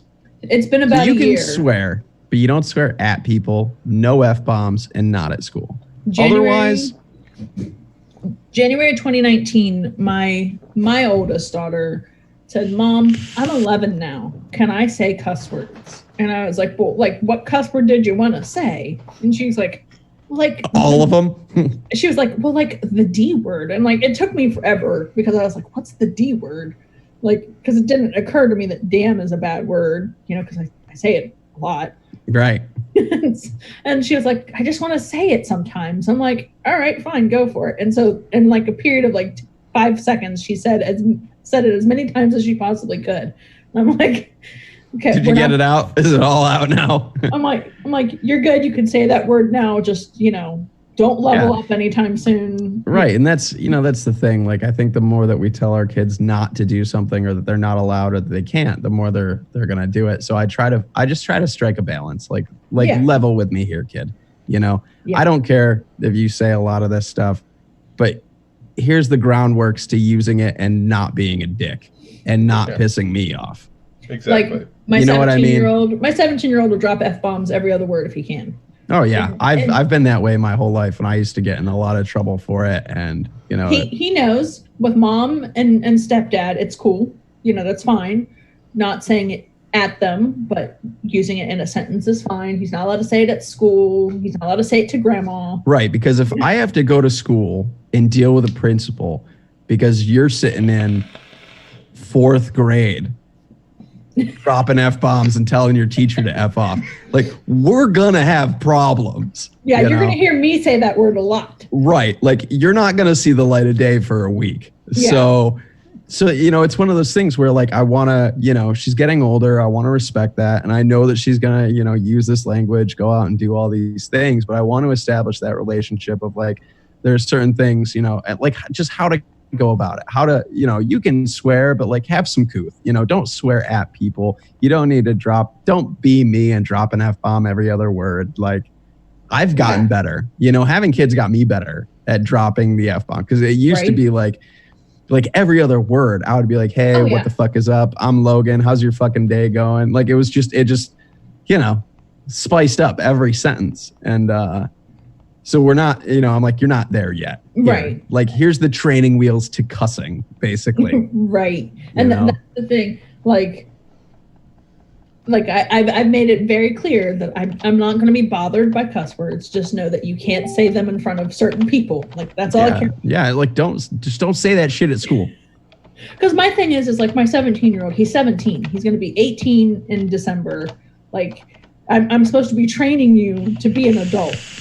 Like, at some point you're going to be on your own. And if you drop an F-bomb at someone important, I don't want you to look at him and go, well, my mom never told me I couldn't say that to people. Like, yeah, right. Yeah. I mean, you want to instill, like, those, just, I guess, how to have, like, decency about it and be respectful and all of that stuff. But, like, I don't want to be the overbearing parent that's, I'm going to ground you if you say hell. You know what I mean? Like, that's ridiculous. Yeah, it's a word. And I feel like once you hit 11, that's more. But I just don't think, 10, 11, or even, 12, 13. Like, I don't think that I can trust you to not say fuck at school. Like, if I start letting you drop F-bombs all over the house, it's going to work. Fuck is real easy to just, like, throw into anything. And once you get in the habit of incorporating that word all the time, it just becomes... Yeah. Like, you don't even realize you'll do it. So, like, I'm trying to prevent that. Mike. Like, it's funny every now and then. Like, people will be like, okay, watch your mouth. We're around kids. And I don't realize that I cuss until somebody says something. And they're like, please don't cuss around my kids. I'm like, all right, fuck. Like, you're like, oh, damn it, dude. I'm sorry. God damn it. I'm sorry. I fucking, and it's like, it's like all of a sudden I have some version of Tourette's where I can't control it anymore. Yeah. Shit, fuck, shit. It's like when people tell you, hey, man, you don't need to apologize. And you're like, oh, sorry, dude. Yeah, it's like instant. I have to say it now. They're like, stop apologizing. You're like, I'm sorry. Like, I can't help it. I just have to say these words. Yeah. So in chat here, if you see the name Sarah Cormilo, that is Nick's older but little sister. Yeah, she's old. Hi, older but little sister of Mongo. She is much smaller than Nick. Everyone is much smaller than Nick. Yes, very much so. Oh, are you bringing your mom on the show? No, I sent my sister the link. If she wants to join on, I'm gonna let her. You might get to meet. It's like a family moment. You're part of her. Okay, family. but here's the thing: if my mom gets on here, no fucking cursing at all. Get out your system now. I'm fucking sorry, Nick. Listen, I love your mom, but you cuss in front of your mom all the time. You talk about your penis. Yes, and he'll be like, "Mom, my dick," and then like, "Bloody hell, Nicholas." You know, I'm really fortunate that my mom has a disgusting sense of humor. So none of that stuff has ever mattered. Yeah. Yeah. I'm glad that I'm that mom where like my kids will say stuff and I'm just kind of like, okay. Like Yeah. my one son was like, hey mom, I'm gay. And I'm like, okay, and Right? and Do he you was want a like, cookie? he was like, aren't you mad? I was like, no, I already knew that. And he was like, hey. I'm like, I mean, you want to fuck with me? I can fuck with you back. Like, Yeah. I mean, my mom thought I was gay for the longest time. Nick, I thought you were gay for the longest time. Hands of God, Mike. Okay. I'm going to check them out, but I'm going to give you one also if you like. Well, this isn't hardcore, but I'm going to give you just Norwegian black metal, basically. I'm going to go listen to Hands of God when we get off of here, Mike. And I want you to go listen to a band called Rotting Christ. Oh, that sounds amazing. So Nick Green, Grim Green, actually told me about this band. So I had added it to a playlist. I hadn't listened to it yet. And I was doing a landscape job for Notre Dame High School, right? Which is a Christian school, things like that or whatever. Yeah, very Catholic. And so I'm sitting there outside doing a landscape job directly under the massive cross that's hanging on the building, and Rotting Christ comes through my headphones. And I'm just like, yes. Like, this is a beautiful moment. This is an act of God. Thank you. So one of my favorite bands, they're not really super big, but I think everyone should give them a listen at least once, is called To Kill a Monster. A great band. They're just a bunch of dudes. The original lineup was 4 guys who were also teachers, but they're unfortunately a lot of changes have been made. Does it have a genre? Do they fit into any kind of genre? It's very much like Panic at the Disco. Okay. You know, poppy, but kind of like alt rocky poppy kind of. Yeah. But like one of their songs is called Hardcore Drummer, and it is like one of my favorite songs ever. And I think everyone should go at least listen to Kill a Monster just one time. Yeah. Like just try it once. I've recently, one of my favorite bands is Beartooth. And Beartooth, the lead singer Caleb Shomo, if you've ever heard of an older band called Attack Attack. I've heard of them. Same guy. This is his newer band. They've been around for a little while now. And if anybody knows me from Twitter or from our community or whatever, I'm a harm reductionist first, vapor second. Yes. Whether that's tobacco harm reduction, drug harm reduction, whatever it might be, I believe in people first, and I'm a harm reductionist first. The album Disgusting from Beartooth is an amazing album that really highlights the chaos and desperation of people struggling with addiction. And the album is incredible from start to finish. There's moments that will make you cry. There's moments that will empower you. It's an incredible album. And it's something that lately, with everything going on and what I see on Twitter daily and what I involve myself with daily, it's an album that's really reflective. And so that's one that I've been really into. So if anybody wants to dig into kind of the mind of me for like an hour, go listen to the album Disgusting by Beartooth. Just phenomenal album start to finish. It's hardcore. It's chaotic. It's chaotic. Yeah, it's very chaotic. If anybody's ever listened to like old school Norma Jean, it's kind of like that. Okay. Very dissonant, very chaotic, but just phenomenal album from start to finish. Well, I know you just recently celebrated an amazing moment. Yeah. So in all honesty, if I'm being really honest, I don't have an official day. It was a really crazy time in my life and I was going through a lot. So it's basically like every spring. It's usually like somewhere between March, April that I kind of celebrate me getting off of meth and cocaine. And that was 8 years ago. And that's amazing. And that really is amazing that you were able to get off of it and stay clean. And yeah. There's not a lot of people that can say that they've done that and made it that long. Yeah. 8 years. Before I ever got into harm reduction and all of that.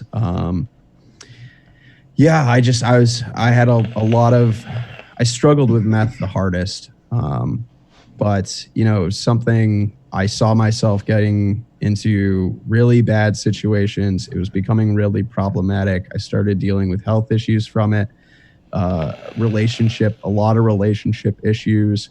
I was homeless for a little while. I still struggle with caffeine now, believe it or not, because caffeine was my alternative. That was my harm reduction. Yep. I was kind of practicing harm reduction before I knew what it was. But at the same time, I really wasn't. I was trading, an unregulated street drug for high amounts of caffeine and sugar. When I quit meth and coke, I kind of migrated onto high amounts of caffeine. We're talking like 1,500 to 2,000 milligrams of caffeine a day. Yeah. I'm down to around 500 now. I've been kind of working that down because long periods of high caffeine use, like anything else, can be really bad for you and detrimental to your heart and liver and things like this. So I'm working on that. We're getting there. But that was what I did. I had some pretty scary moments. I can remember all blacked out SUVs sitting outside of my house, and all you could see was a little lens from a crack in the window. They were taking photos of my apartment and things like this. So, wow. Yeah, it was tough, but it was just something I had to do, and it's one of the reasons I understand why. I understand why I use drugs. So I know there's always a reason why people choose to use drugs and what causes addiction. And at the end of the day, we're all people. We're all human beings. Yeah. And we all deserve harm reduction. We all deserve dignity. We all deserve respect. And so that's what I always tell people. As much as I'm involved in tobacco harm reduction, I'm involved in harm reduction. Right. In all of its capacity, in all of its senses, whether we're talking about safe needle exchange programs, whether we're talking about free condoms, whether we're talking about sex education or safe consumption sites, or vaping or snooze or whatever it may be for people. I'm an advocate for it all because I recognize people's dignity. I recognize the idea that if people are going to do something, they're going to do something. And we have an option to either say to somebody, quit or die, mm-hmm. and you don't deserve dignity. Or we can say to somebody, I respect you as a human being. Let me try to keep you safer. Yeah. Right. And that's where I stand at all times. And I mean, and like you had said, tobacco harm reduction is what all we're about, vaping-wise, Yeah. Mm-hmm. But in all reality, it's not just tobacco harm reduction. I mean, I think we need to all stop saying we're there for tobacco harm reduction and just say right.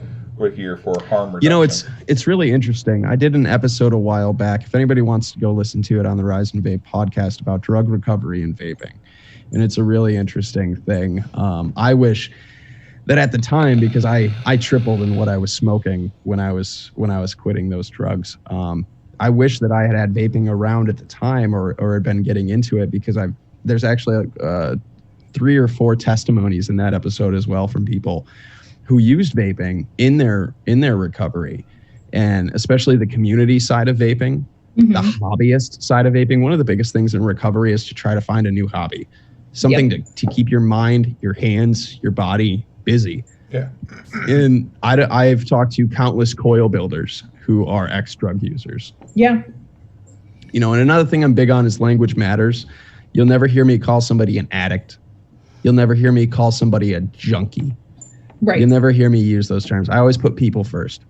And one of the things I've been recently working on too is not saying smoker anymore. I say person who smokes, right. People who smoke. We need to stop putting these stigma labels on people, because they're people first. And that's where language matters. You're a person who uses drugs. You're a person with a substance use disorder. You're not a junkie or an addict. You're a human being. I mean, if you were to look at my on my Facebook, for instance, if you were to look where it says works at, mine says harm reduction advocate. Because for the longest time, I was like, vape advocate. I'm a vape advocate. I advocate for vape. But then I got to thinking, I got into a couple of exchanges with people who were, promoting other ways of harm reduction for tobacco. And I would get really mad because I'm like, no, these people aren't harm reduction. They're just as bad. And it's like, no, they're not. I had to take a step back and go, okay, you know what? Maybe the Nicorette gum companies, like, they're still harm reduction. Absolutely. Absolutely. And for me, vaping it's a tool in the toolbox. Yes. Is what it is. And it should be, whether you agree with pharmaceutical companies or not. There are non-pharmaceutical companies out there that make nicotine gum and other cessation products or other nicotine products, toothpicks, mints, things like that. Obviously, pharma and companies make the biggest, Nicorette being one. But yeah, they're all just tools in the toolbox, Yeah. And a lot of people, a lot of people still don't really understand like what snus is. Right. And I'm a big proponent for snus, and there's a lot of vape advocates out there that are really against smokeless tobacco and snus. And if you want to go down a rabbit hole and you want to learn about a lot of these things, again, I did another great episode with a woman. Her name is Kristen Noel Marsh. She's on the board of CASAA. And if you listen to that episode, we go down a lot of tobacco fallacies, a lot of these rabbit holes that we've all been lied to for decades to try to keep us safer or to not use or support tobacco companies or whatever. And that includes like things like dip and chew. And just really quick, for anybody out there wondering whether or not smoking is just as bad as dipping or chewing, that's false.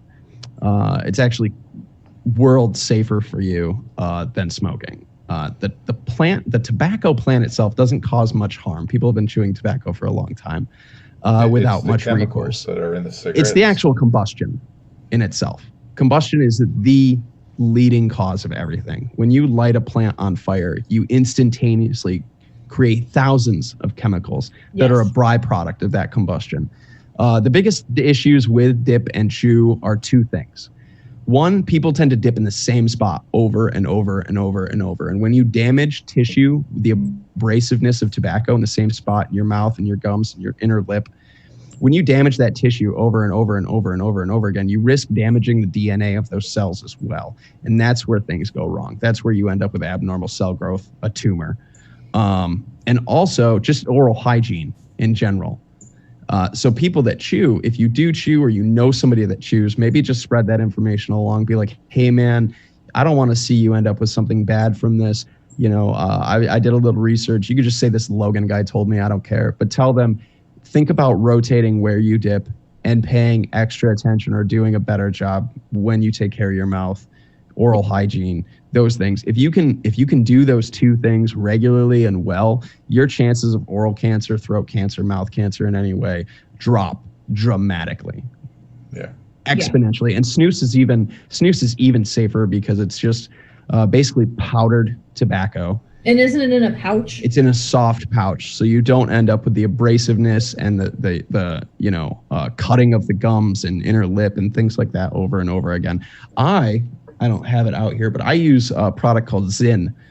Zyn is a tobacco-free nicotine pouch. It's just nicotine and then some filler, whatever kind of stuff. There aren't very many ingredients into it. It's like some sweetener, some filler, and nicotine. And that's a really good product for anybody. There are a number of things if you are worried about your chewing or if you have family that chew, there are a lot of other alternatives. And the best thing I can tell anybody if you dip or chew, move on to snus. Yeah. Yes. General, Swedish Match is the company that just got the MRTP approval from the FDA. Wow. They actually got modified risk tobacco product approval, which is much harder to get than just a PMTA. Yeah. The MRTP is quite extensive because with a PMTA, you basically have to prove that your product will not cause more harm than what's on the market already. Mm-hmm. That's one of the biggest things. But with a modified risk tobacco product, you have to prove without a shadow of a doubt that your product is in fact safer. And through the FDA, That's a process. Yeah. That's a massive process. They're like, it's one of the only products on the market, I think, that has an MRTP, if not the first.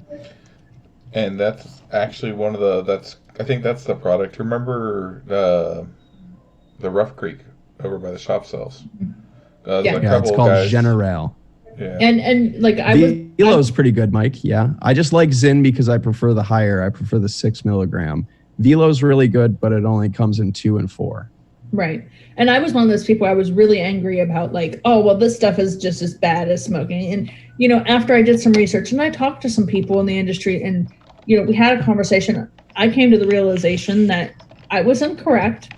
I mean, I was wrong, and I can admit that. And, you know, it's okay to say, you know what, it's harm reduction because it's safer than cigarettes. And if it helps you, then go for it. Yes. And that's all that matters. If it helps you and it's not hurting anybody else and it's less harmful, then that's what I'm for. And another thing that's nice about things like Zyn or Velo or snus in general is a lot of it's spit free. Yeah.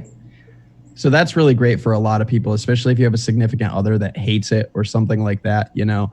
A lot of people, though, it's funny, like smokers are ritualistic, right? We have rituals to smoking, packing a pack of cigarettes down, opening that tin foil up, that lighting of the cigarette, flicking your ash. All of those things are so ritualistic to a smoker. Mm-hmm. Dippers are the same way, right? Packing that tin, packing a lip full. That's all ritualistic, just like spitting. It's part of it for them. So it can be actually a bit of a barrier moving on to something that's like basically spitless, you know? Yeah. I mean, and the goal is to move you off of nicotine completely. Eventually, that's the goal of the vape industry. Is we're the only industry in the world that wants to eventually lose customers. We have the shittiest business plan out there. We eventually want to have to go, hey, you know what? That Logan guy hasn't ordered from us in a while. I wonder if he's okay. Like, because we want you to quit. We want you to not need us anymore. Yeah. See, I guess I'm a little different in that aspect because I don't really necessarily, I think quitting should be completely your choice if you want to quit nicotine. I think everybody should quit smoking. I mean, I fully embrace the right of anybody to continue smoking, and I'm an anti-prohibitionist. I don't think we should ban cigarettes in any way, shape, or form. Prohibition always leads to massive societal problems, and we have 36 million smokers in this country. If you don't think we'll have societal problems from banning cigarettes, you're sadly mistaken. It'll end up bad. Terrible idea. But in light of that, I am a firm believer in harm reduction and giving adults plenty of options, and also knowing that nicotine in itself does not cause damage, does not cause lung disease, heart disease, cardiac problems, all of these things, and is actually almost performance enhancing. If you're not struggling financially and you don't have an interest to quit nicotine, it's not even on my radar to suggest it to you. Right. Yeah. Exactly. I mean, and it's one of those things where if you don't need it, don't do it. And if your goal is to get off of nicotine completely, vaping is the best way. Yeah. And if that's your goal, let us know ahead of time and we will help you. We'll help you work right down. It's something I'll never push on people though, because it's one of those things where like, I thoroughly enjoy nicotine. I use nicotine all day long, every day in multiple forms. And I don't really have any plan to quit. I use it in different levels depending on what I'm trying to get out of it at what point in the day. So yeah, I mean, I think everybody should have that freedom to choose how they want to go about it and choose what they put in their own body. Right, but I mean, and vaping, we're not an industry where we're like, we want you to stay at a 12. But yeah, exactly. We want you to have to have this. It really is a terrible business plan if you're trying to get people off of nicotine. Like if you want to quit. It's cool. Like, more power to you. That's awesome. Go for it. And there's been so many customers that when me and Kelly go to Walmart, we see, and they'll try and like hide from us. And I mean, it's me. I'll go up to anybody and talk to them. Yeah, and it's almost like they're ashamed that that they quit vaping, and it's like, dude, that's awesome. Yeah, absolutely. I mean, right. I mean, like we know. No vapor or no tobacco harm reductionist or whatever is ever going to say vaping is 100% safe. Right. Like we all recognize that there is a small area of risk and harm associated with our habit or whatever. So yeah, if your goal is to quit and you quit, that's the best thing you can do. Yeah, more But power for to a you. lot of us that have no desire to quit or unwilling or don't want to or can't, that's where vaping can be not necessarily a cessation product, but an alternative. Right. I mean, I like we talked about on your podcast, I smoked for 25 years. I never thought that I'd be able to quit smoking. I just thought that was a thing I would be doing for the rest of my life. And I have not had a cigarette in years. Every now and then I'll go, right now is when I need a cigarette. And I'll look at Nick. I still have those days. And I look at Nick and I'll be like, I could really use a cigarette right now. And then I'll pick up my mod and I'll hit it a couple times and remember just that. chuck clouds. Yeah. And remember that I don't like the way those things taste. Like, yeah, no. Yeah. No. It's just like what we talked about again on your podcast with me and the hookah. I haven't touched it in a year and a half. And I'll never knock anybody though. Like if you're a vapor and you have one cigarette a year, maybe your birthday or something like that, I'll never knock somebody for that. You had one cigarette in a whole year, or you had one night where you had a hookah with your friends. Like, so what? You're an adult. adult. What I mean? You're an adult. You have that freedom, and as long as you know what you're doing, that you have these alternatives, you can make your own choice. The best thing for us is to just make sure that these alternatives are there. And make sure you understand your reasoning behind it. Like for me, as a former smoker, if I were to light a cigarette, why would I really be smoking? Would I be smoking because I just had a bad day? Or am I smoking because I'm craving something? Like understanding the reasoning behind it and then going through that thought process of, is this going to be something that I'm going to want to do again? Is this going to continue? Am I going to be in a situation where now I'm a person who smokes constantly? Like you have to, go through that thought process just like you would with alcohol or anything else in life. Is this beneficial to you? Is this going to help you or hurt you in the long run? Like that's really all it is just thinking. So question for you, Logan. Do you hear blue? Do you hear the howling? Oh, now the asshole stops. Oh, up there it was. I heard a little bit there, yeah. Yeah. Yeah, there it is. Yeah, I heard that one. Yep. He's very upset right now, and I don't know why, but it is a process. We are working. Yeah. So he's gotten a lot better. He is. Yeah. Everything's a process, He's probably just spilled his food and wants more food. So it'll end up with Nick and I both going down there and, making sure that he feels safe, and Nick will go in and grab the bowl and, and we'll do it together. So that way I like to feel safe when it's feeding time too. So I understand. Well, it's a vulnerable situation for any animal, including people. When you're eating, you're focused on your food. You're not focused on your surroundings. Right. Absolutely. 100%. So if you're unsure of your guard is surroundings, down. yes, you're very vulnerable. And for a dog who's scared, this is a process. Yeah. So yeah, absolutely. Absolutely. So yeah. But it is 9:45. Yep. But I can't stop vaping, Ben. That's a good thing. And like I said, I got a little bit left. A little bit. I know. A little bit. Yeah. You'll be getting an order soon. Trust me. Very good boy. Every day we miss him just a little bit less. We'll never stop missing him, but it gets more used to him not being here. Oh, Yeah. No, it doesn't. Yeah, and I gotta try Vengeance too. Vengeance is my favorite. I gotta try Vengeance. I gotta try Velez. I gotta get more Ben. I gotta try Benthal. You gotta try Vulcan. I gotta try Vulcan. I gotta try Nico. Yeah. Yeah, yeah. Nico's. So- Mika, right? Is it Mika? Mika. Yep. Yeah, Mika. I gotta try Even though Mika. it's spelled as Micah, it's actually Mika. Yeah, I gotta So- try them all. So Logan, So Nick, because I love you. I love you. Oh. That just got weird. No, nothing in my What's life up, is man? weird. When you order your next Ben, save a little bit of your old Ben. I'm gonna send you one of my special year-old bottles of Ben.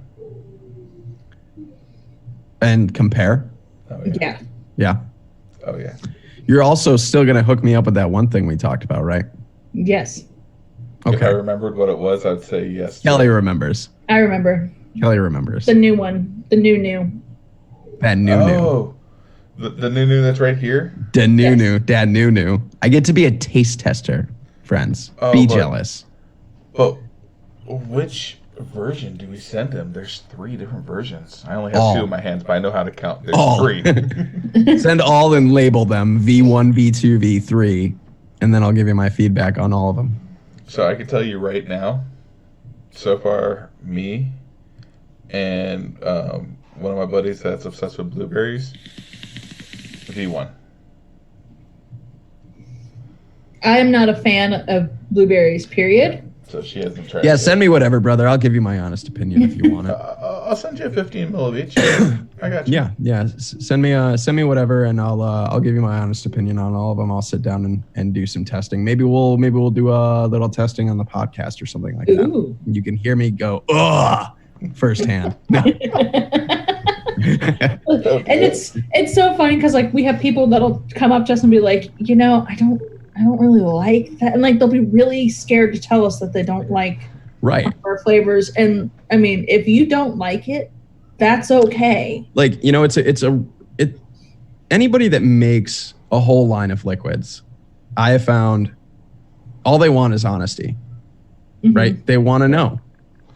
It's like I talk to Paul Freeman a lot from Freeman e-liquids, and there's a number of them that I really like, and then there's a few of them that I'm really not a big fan of at all. And I've told him, and he knows, and we talk about it. He's like, dude, just tell me what you like, what you don't like. Tell me what about a liquid you like and what you don't like, and just be honest with me. Yeah. And so I am. There's a few of them. It's like, and sometimes it's just one of those things where like, this isn't my palate.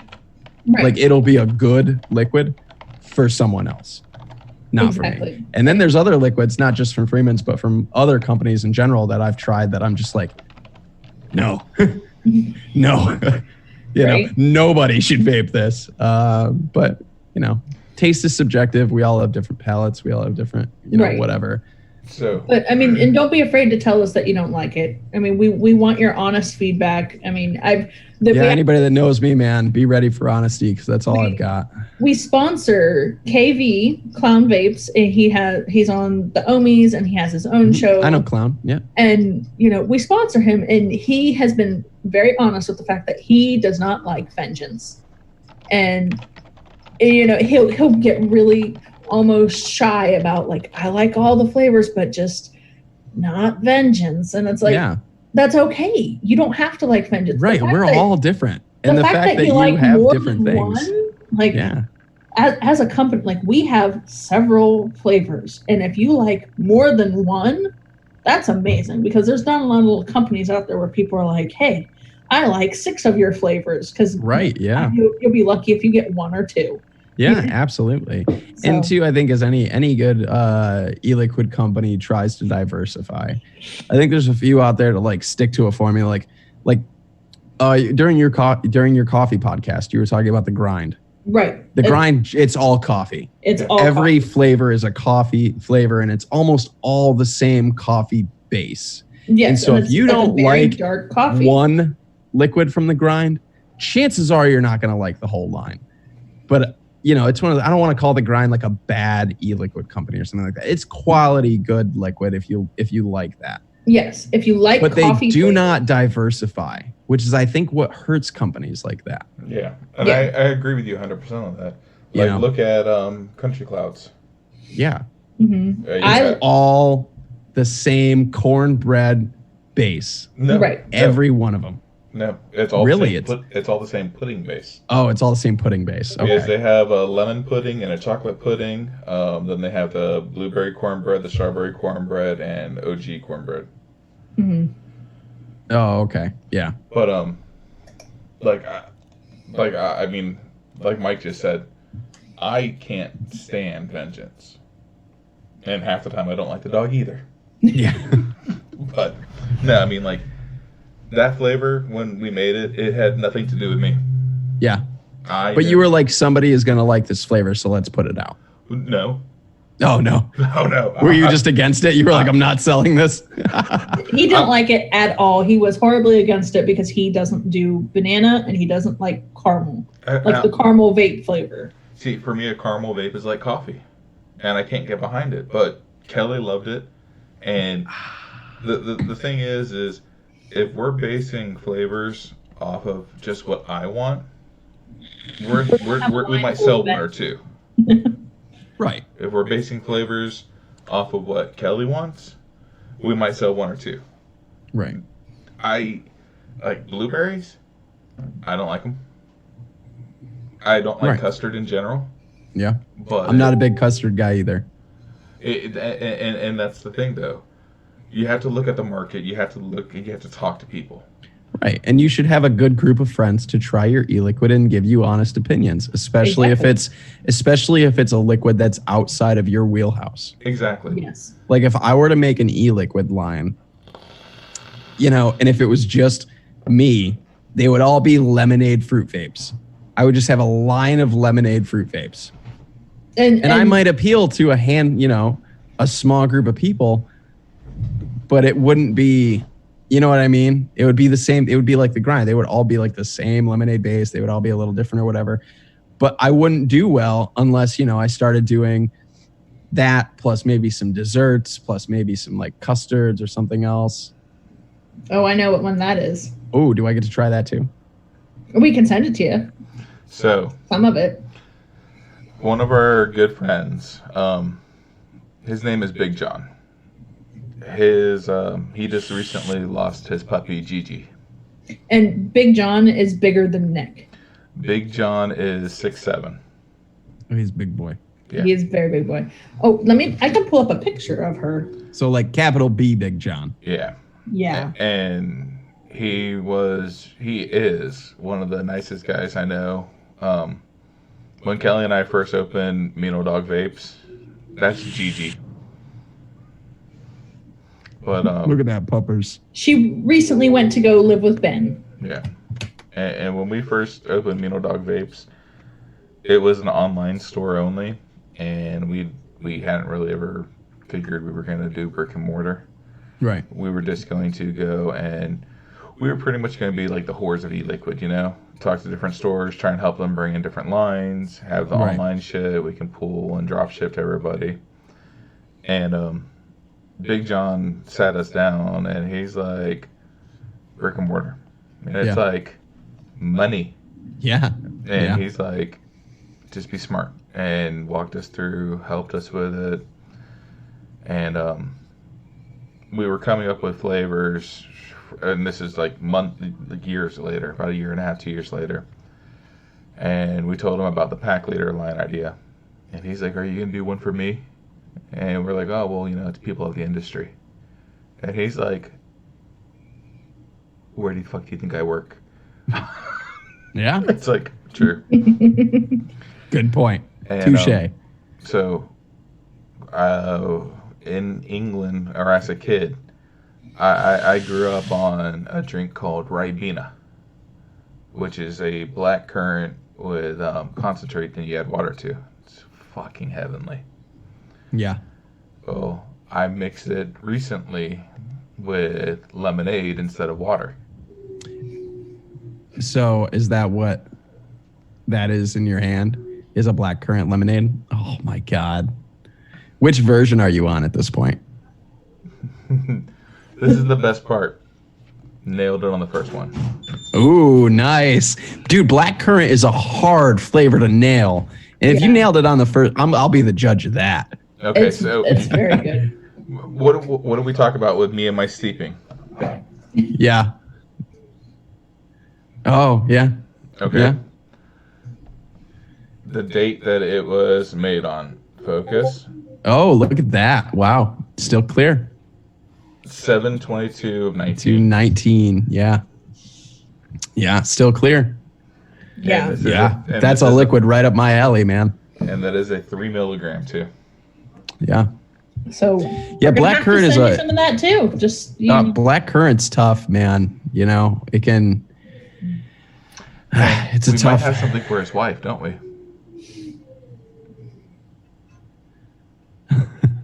I'm lost. Maybe I don't know. I'm just as lost as I'm Kelly. gonna say one word: dust. Yes. Yes. You guys are going to send me dust? Okay. Well, I mean, we might as well tell them. We'll tell the world because, you know, we have I mean, I got a little bit of dust on my keyboard. we got like 14 viewers or whatever. But So, we have a liquid that we haven't released yet. The flavor. Pull up a picture of the girl. The brown and white girl. I know which one she is. My derpy dog. I have to find her though. Like I have a lot of pictures. I have a picture of her when she was little with her full dirt face. So, when we got her, we called her my Down syndrome puppy. Ah. And it's just because when she looks at you, your heart kind of breaks a little bit because she just always looks sad. Aw. Well, here, let me show you the picture. So when we first moved in, our house was under a lot of construction, but that's what she looked like when we first got her. Yeah, it's those eyes, man. Yeah. Yeah. She just looked. Well, Just looks sad. her name is Tivoli. And Tivoli would like to introduce you to her flavor. Sweet tart dust. Ooh. Ooh. Ooh. That sounds like something right up Becky's alley. Just when you said she likes that dust and that hits you in the throat.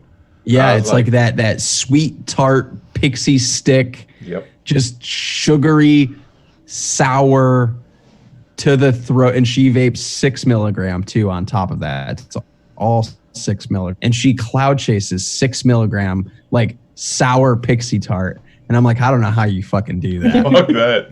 Yeah, dude, I don't know. She's got it on a dual coil in a dang on top of a top side. Wow. So Yeah, we'll have to send her some of that.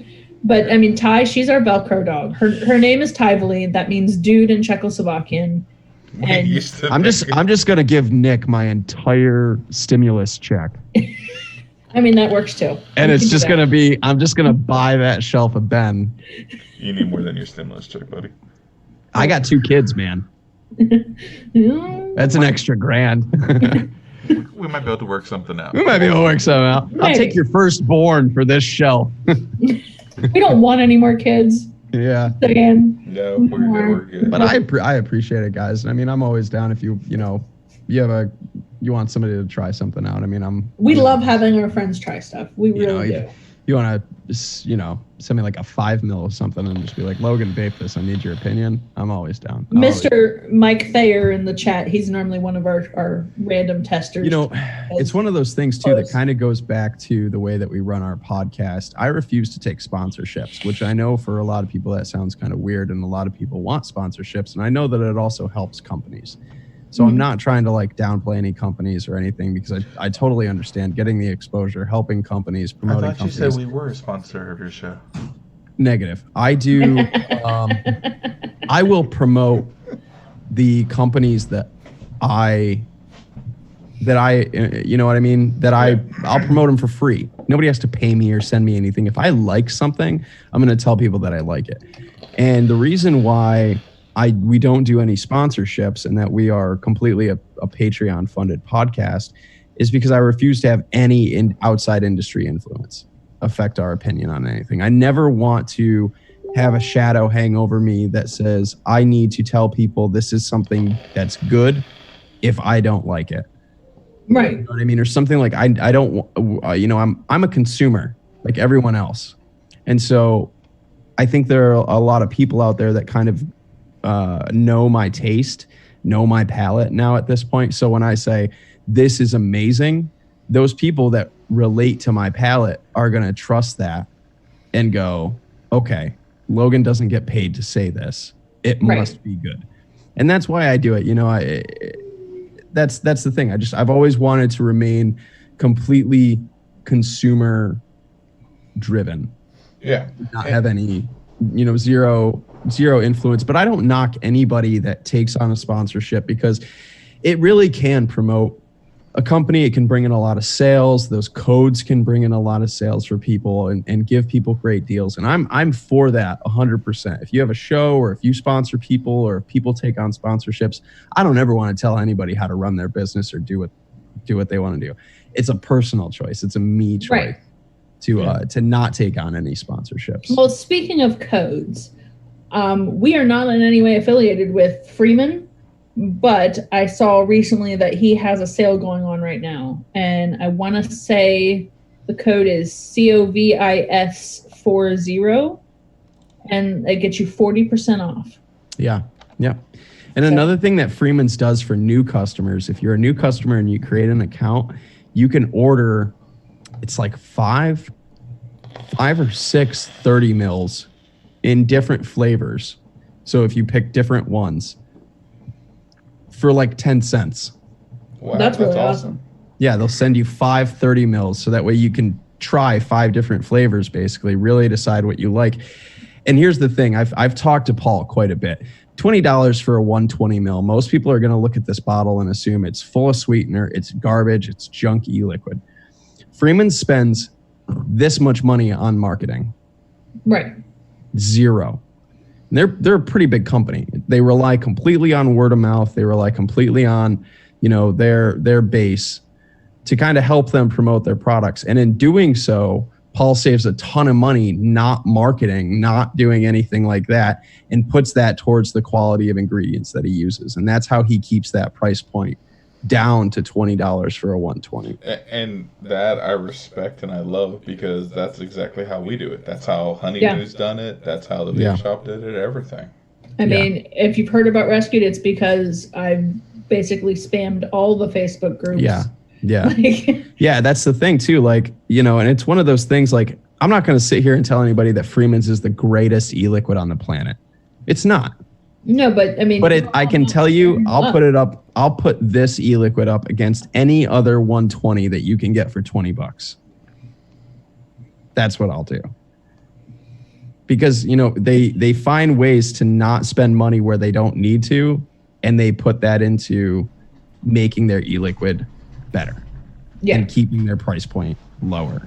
And we're all about sharing the love. So that's like I said, I've just like us. Yeah, I've talked to Paul. I mean, what you guys do though, I think is just absolutely incredible. You guys sell a 60 ml bottle for $15, and on top of that, 15% of that sale goes to helping animals in shelters and rescue animals. You guys don't make money. No, we make $0. I have the deepest of respect for you two. No, thank you. And we talked about this on my show. We've talked about it outside of the show, that so many companies move into this space to just make a quick buck. And they'll pump out $10 120s that are nothing but Capella's Super Sweet, the cheapest nicotine they can find. And it's just garbage. It's just junk, Yeah, it's just junk. But for a lot of people, $10 for a 120, like, I think there's a place for that e-liquid out there, because some people need budget e-liquid. I think there's a place for it, but it's garbage, right? In like the realm of quality e-liquid, it's garbage. When I look at you guys, this e-liquid is top notch. Well, thank you. This is top of the line, quality, good e-liquid for $15 a 60 mil. And then on top of that, you donate 15% of that sale. And then our 100 mils are $20 only. Like, that is incredible. And we have what is it? Is it it's Corona? No, our code right now is stay at home. Oh yeah, stay at home, and that gives you another discount, like they're like 25 or 30%, something like that, off of that. Off of each bottle. So it's not just off of your total order; it's off of each bottle. Right. So you guys aren't here to get rich. You guys are here to not only help people quit smoking and move them onto a safer alternative, but you're also here to help animals all at the same time. And I have the deepest level of respect for you two. Well, thank you. I mean, it means a lot. I like humans. I put on a really good face that I like all humans. I don't. Nobody likes all humans. Honestly, most of the time I come home and I tell Kelly, I was like, everybody can fucking die today and I'd be happy. God, I can't wait for Corona to take effect. Except for me. No, like, in all honesty, I don't want to die, Nick. I don't like to leave my house, because at least here, if you're here and if I'm here with my animals, they don't judge me. They don't hate me. I mean, they accept me and they love me and they just want me. And like that means more to me because a lot of times when I'm out there dealing with people, it's, oh, hey, you're the rescued lady. What can I get? Can you do this for me? You know, I'm not about that. What extra deal on top of all the other deals you're giving me will you give me? Or my favorite is, can you train my dog? Yeah. Like, I mean, sure. I can give you pointers.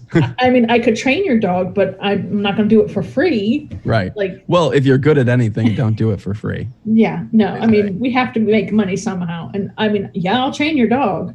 I'll help you. But I think what you guys do is just absolutely incredible, and I can't tell it to you guys enough. You know. And like Ameth said in the chat, if you're a Patreon, you get extra discounts too. And we even send our Patreon lots of gifts, and the money that we get for Patreon goes to the Humane Society and pays for dog food. Yeah, we'll go back to dog food for it. Yeah, that's awesome. I know we stopped doing it just so that way, basically in the winter, things got really tight around here. So we kind of took our patronage back and we're using it right now just to do things for improvements for the show. Like our patronage pays for our SoundCloud, our Zoom room, all sorts of things like that.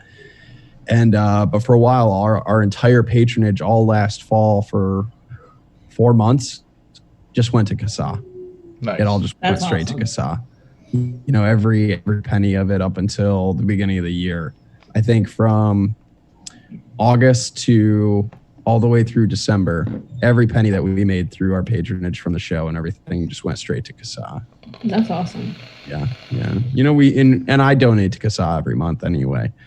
So, you know, it is what it is. It's like back, back when, back last November for the rally in DC, I was saving throughout the summer to go down. I was going to rent a car. I was going to get a hotel room, you know, and I was going to be there. And then the UVA dropped the date, and it was the same weekend as my little girl's birthday. So I had to cancel or whatever. But all the money that I had saved up, I just gave to the UVA because they were asking for donations to help bus people and help get people there. So I was like, you know what? If I can't go, that's what this money was for anyway. If I can't be there, the least I can do is get other people there. Yeah. Right.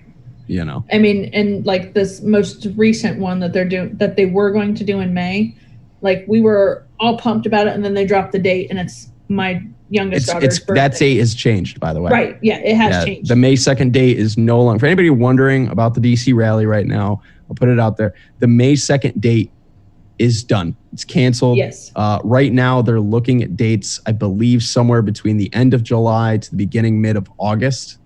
That's the current discussion. They have 4 possible dates that they're looking at. But again, they need to go, you know, UVA does this the right way. They get all the permits. They go through the process. So they have to finalize that date. And right now, there's 4 dates they're looking at. But everything is kind of up in the air because of coronavirus. Yeah. So when they announced the May 2nd, I was like, well, shit, that's my youngest daughter's birthday. And I had to think about it for a second because I was like, well, would she, and I know my daughter wouldn't care. You know, it's not that she wouldn't care. She would understand. Yeah, my little girl would have understood too, but we had all sorts of plans. To her, we already had plans in place and everything. And it was just like, you know, I just couldn't leave my little girl hanging for that. Yeah. You know, there's some things that have to come first, and families always like one of them. We had already planned, you know what, the money that we were saving for this, we were going to send it to them so that way they could get some other people to fill our spots. Yeah, because you know, basically. they were that was my first thought, was just like, well, I can't go, but I already have this money set aside that I've already allocated, that I've already budgeted, that I don't need. Yeah. The least I can do, like it, you know, I had basically just shy of $300 saved up to go down, and that would have just been like my $115 car rental, night at the hotel, and like maybe dinner. You know, I was just gonna go down for that and then come back because it's like a 6-hour drive for me down to DC. Yeah. So, but I just took that money and I just gave it right to the UVA, and I was like, you know what? I could have spent all this money and it could have been just me going down, but I bet that like just shy of $300 is going to get a bunch of people down. Yeah. So the howling you hear now is vengeance. Ooh. he's part beagle, so he's got. Yes, he is. Yeah. He's got to do the howl because that's the beagle howl. That is 100% a beagle howl. Yeah. And for the longest time, I was like, he's an English Mastiff. He's going to be a 200-pound dog. He's 4.5. He's 65 pounds, and he howls like that. Yep. he is half beagle. Yep. It sounds like he's going through puberty right now. He's mad. Crack in that howl. He's like, okay, you can let me out of here now. I want to come up and see you. Yeah. I'm a man. Yeah. He jumped on the couch when I got home today, and I was playing with him, and I smacked his butt, and he let out the highest pitch wince. But he's a very delicate creature, For being half Mastiff, half Beagle, he's still very delicate, and he's very precious, and he's basically full Beagle at that point. He's full Beagle, but he has the markings of a Mastiff. Right. And the shit size of a Mastiff. Yeah. He just looks. He's a weird looking Beagle, basically. Like it's something that makes sense. We're all weird looking Beagles. It's okay. Yeah, in some way. Yeah. We're all just weird fleshy things stumbling around in the dark. Basically, that's what human beings are. Yeah. But Vengeance. He's learned how to close the fridge. He's working on learning how to turn off light switches. If he can figure out how to grab you a beer, we can work on that. But we don't drink beer, so we're working on things like soda. Water, like a water bottle. If he can figure out how to open the fridge and grab you a water bottle. I worry about puncturing tea. No teeth. Biting the water bottle. Oh yeah. Yeah. They're See, that's where like a glass, like a beer bottle or something like that is. He'd drop it. He's clumsy. He's a clumsy. Well, those. I don't know. I don't think any quality beer companies make them, but like Coors makes like the aluminum bottles, like the metal, like the tin bottles. We might have to get some just so that way he can practice. But if you got something like that and you just used it for water or something, you could train him to like go get it for you. Yeah. I mean, he's learning very fast. Like I said, he's 4.5 and he's mastered a lot of tricks. You're like, Vengeance, I'm thirsty, and he just comes back. If you point your finger and say bang, he falls over. If you point at something and say close it, he'll close it. Nice. Nice. He gets a little confused, though, if you're standing too close to it. He thinks you want a hug. But he's really good at giving hugs. He'll like put his arms up on your shoulders and tuck his head into your chest. Yeah. My our cat Luna, she loves hugs. I know it's the weirdest thing, but she'll come up and she'll lay on my lap and she'll be dead quiet. No purring, no nothing. And if I reach down and I just give her a little squeeze, she does this like the cutest little like it's just this, like she's just like oh, you're hugging me. Nick loves to squeeze Vengeance because he like does this like whew. Yeah, I can get Vengeance to talk if I squeeze him. It's more the fact that you're pushing all the air out of his chest when I squeeze. Yeah. You're just suffocating him, but it's adorable. Yeah, but he also says, I love you. He says, I love you. And then, Thursdays is Throwdown Thursday, and he says, woo. There you go. So every now and then when we do our Throwdown Thursday. I'm not as hip to Instagram as everybody else. Well, I mean, you should join in. I know. I struggle with Instagram. I struggle with Instagram. I'm a Twitter whore. I am I live and die on that hill. And that's normally when I get on Twitter. One of the first things I do is I check yours. Oh, thank you. What we're talking about. Yeah, I try to share a lot of stuff. Every now and again, I get a little snippy and a little offensive and opinionated, but we all do that. Yeah, we're human. Right. Like today, I had a tweet about, because Raja Krishnamurti, he's the head chief counsel, whatever, of the subcommittee of economics and bullshit. And so he wrote a letter to the FDA urging them to, ban all e-cigs during coronavirus because everybody's going to die. And I tweeted something along the lines of basically the women from PAVE need to stop sleeping with this man because they've seduced him and they've ruined his moral compass. But the good news is that at least they all leave room for Marlboro at the end of the bed. Yeah. Yeah. I mean, it's, It's not nice, but I'm not a fan of Raja. I could really give a shit about this dude. There's a number of them out there that I wish would just go kick rocks for, the best way to put it. There's so many of them out there, like especially like the PAVE women, that it's just like you realize what you're saying has no scientific background, no fact. You're just an angry mom who's pissed off that your kid got caught with something, and it's a whole lot of mays, might be. I mean, you may spontaneously combust because it's a day that ends in Y. It doesn't mean that it's not going to happen. It just means it could. You may quit smoking if you switch over to vaping. There's a pretty good chance. You may also die in a car accident, have your cell phone explode next to your head, and you may also wake up speaking Japanese. It's just konnichiwa. Boku no shiki na kuru ni yamasenga.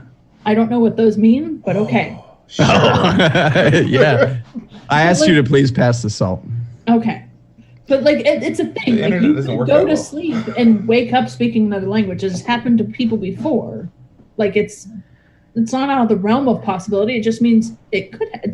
Something could happen. That's the thing right now with everything is anything that could involve smoking. That's their go-to. Yeah. Because they lump vaping right in, right? So if smoking causes this, then to them obviously vaping does too, and that's. I mean, I could disregard these people, and I'm going to ask everybody out there, please, for the love of God, if you follow Erin Mills on Twitter, if you know who this woman is, stop following her, unfollow her, stop giving her any attention. This woman is nothing but a propaganda machine, and the only people that follow this woman are vapors. The only people that comment on her stuff is vapors. The only people that retweet her and quote her are vapors. Yeah. If we all just left this woman alone, she would just gather dust in the corner of Twitter. Yeah. And it's all of us that give this woman attention. I did this like last summer, and somebody today on Twitter I saw is trying to start this hashtag unfollow Erin Mills, and I love it. And I'm like, guys, I did this 9 months ago, and it still feels great. Yeah. And I'm sure, like my Twitter feed has a lot of like the PAVE people on there, and like it's mostly because like I want to fight them and I want to prove them wrong. But I mean, if I stop following them, my Twitter feed might actually be enjoyable. I might actually want to look at Twitter. It's just one of those things, man. Like I follow the things that matter. And in my opinion, Erin Mills doesn't matter. So she's one that I don't bother with, because you're going to get to a certain point trying to discuss things with this woman where you just want to bash your head against a wall. And I think that's unhealthy. So, and if you do follow these types of people, do not threaten them. Do not invite them to meet you somewhere. Like, you're allowed to say those things in the privacy of your own home. Like, man, I meet her around the corner, but don't put it on the internet. Yeah, no. Like just don't, because that's going to give the vape community a bad name. And my best advice is just choose your battles, and a lot of these folks just aren't worth arguing with. They aren't worth your time. And check their page too. If you get a random person that pops in and says something incredibly dumb and, misinformed and whatever, go check their page. And if they've got 4 followers and they joined Twitter last week, just ignore it. And walk just away. Completely ignore it. Disregard it. It doesn't matter. Anything they say doesn't gain any traction. You're not combating anything. There's nothing there to combat. Yeah. If you're gonna post things against something, do it right against CTFK. Do it right against PAVE. Do it right against these congressmen and women and things like that. These legislators that are pushing these bans and bills through. That's where you should spend your time. And really the best way to spend your time is to call and email. Yes. You could spend 2 hours on Twitter bickering with people and get absolutely nowhere. And we're all locked in our houses. The amount of emails and calls that you could have made in that 2 hours on Twitter while you wore your thumbs down to nubs trying to argue with these people, you could have emailed every representative in your state.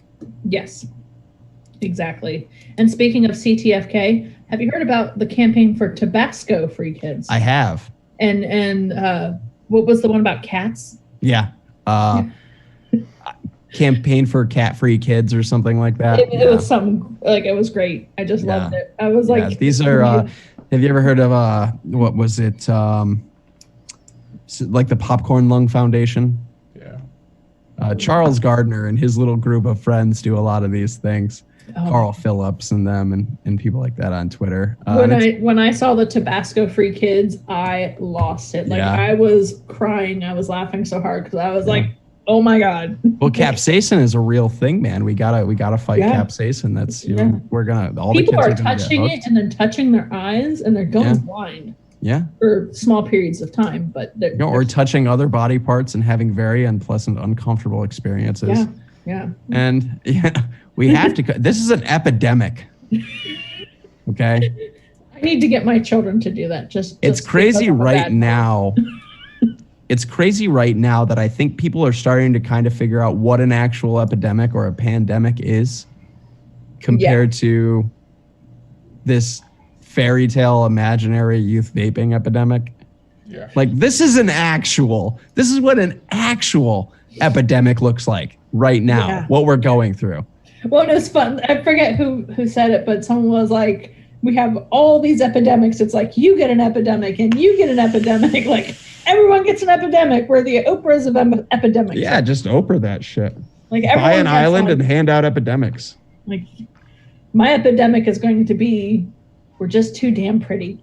So how long is your show supposed to be? Normally like an hour and a half. Yeah, we usually ended about 45 minutes ago. Yeah. But, I mean, the other show that normally comes on after us is not on tonight. So we're just hanging out. Yeah. You know. I was just curious. Yeah, normally we try to get off about 9:45 because of Failure to Launch coming on right after us. And we like to support them too because they support us. But they're a fun group. I was not ready. I was on their show not too long ago. Yeah, we were supposed to be on with you. Yeah, I was not ready for that group of hooligans. It's chaos. Yeah, it was true. I was like, I asked them, I was like, so do you guys do like a buffet? And they were like, fuck you, Logan, fuck buffets. Yeah, no, it's just. And I was like, okay. Just share. And it's great because they figured out a way to do that. When we do it, it turns into chaos and our head hurts. Yeah. They've got it figured out. It's a great show. I just wasn't ready. Yeah. I wasn't ready. Caught me off guard. So yeah. Wink, wink, curious. Someone don't want to say sheesh. What do you mean, John Papa? What do you mean, Papa Smurf? Wink, wink, curious. Someone don't want to say. Sheesh. Sheesh. Sheesh. Sheesh, Papa John, answer. Hi, Mike. I'm that Logan from Twitter. Yes, that's me. Yes. If any of you haven't figured it out, he's the guy from Twitter. I'm the guy from Twitter. And he also has a podcast, and it's really great. And we were on it. I do. I have a podcast, and they were, in fact, on it. We were it was a great time. First liquid company. You were the first liquid company to be on the Rise and Vape podcast. Yes. We actually had, so if you notice here, my shirt just says Rescued. It doesn't say E-Liquid.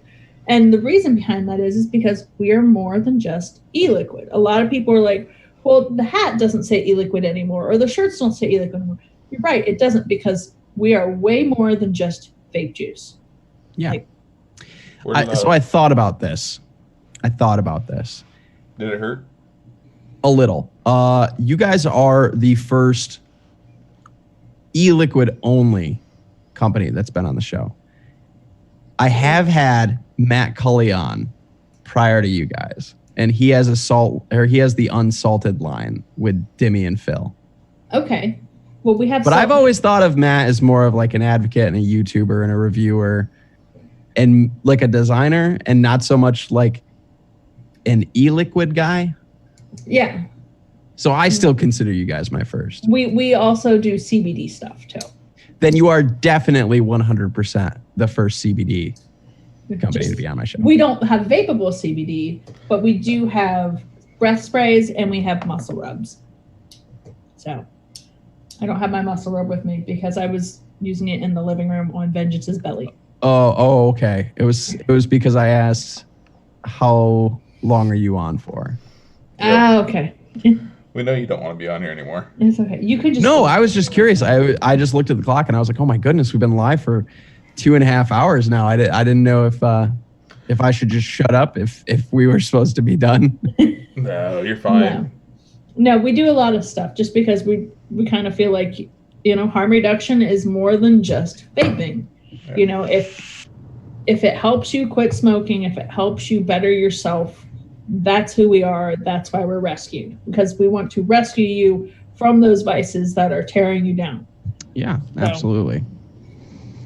And I just breathe out. That's it. I don't breathe in. I don't inhale. I was trying to come up with a catchy phrasing for Logan exhales, and I was like, there's no really good way to say. I don't think anybody else ends theirs with exhales. I'll tell you what. I let everybody in on a secret, and I'm not going to go all the way down it, but I didn't want to. When I first started Rise and Vape started as a morning show on Instagram. That's what it started as. And it was just a play on words like wake and bake. You know what I mean? Rise and vape. Get up in the morning, have a cup of coffee, vape, come hang out with me on Instagram. We'll talk advocacy, we'll talk stuff. And that's what it was at first.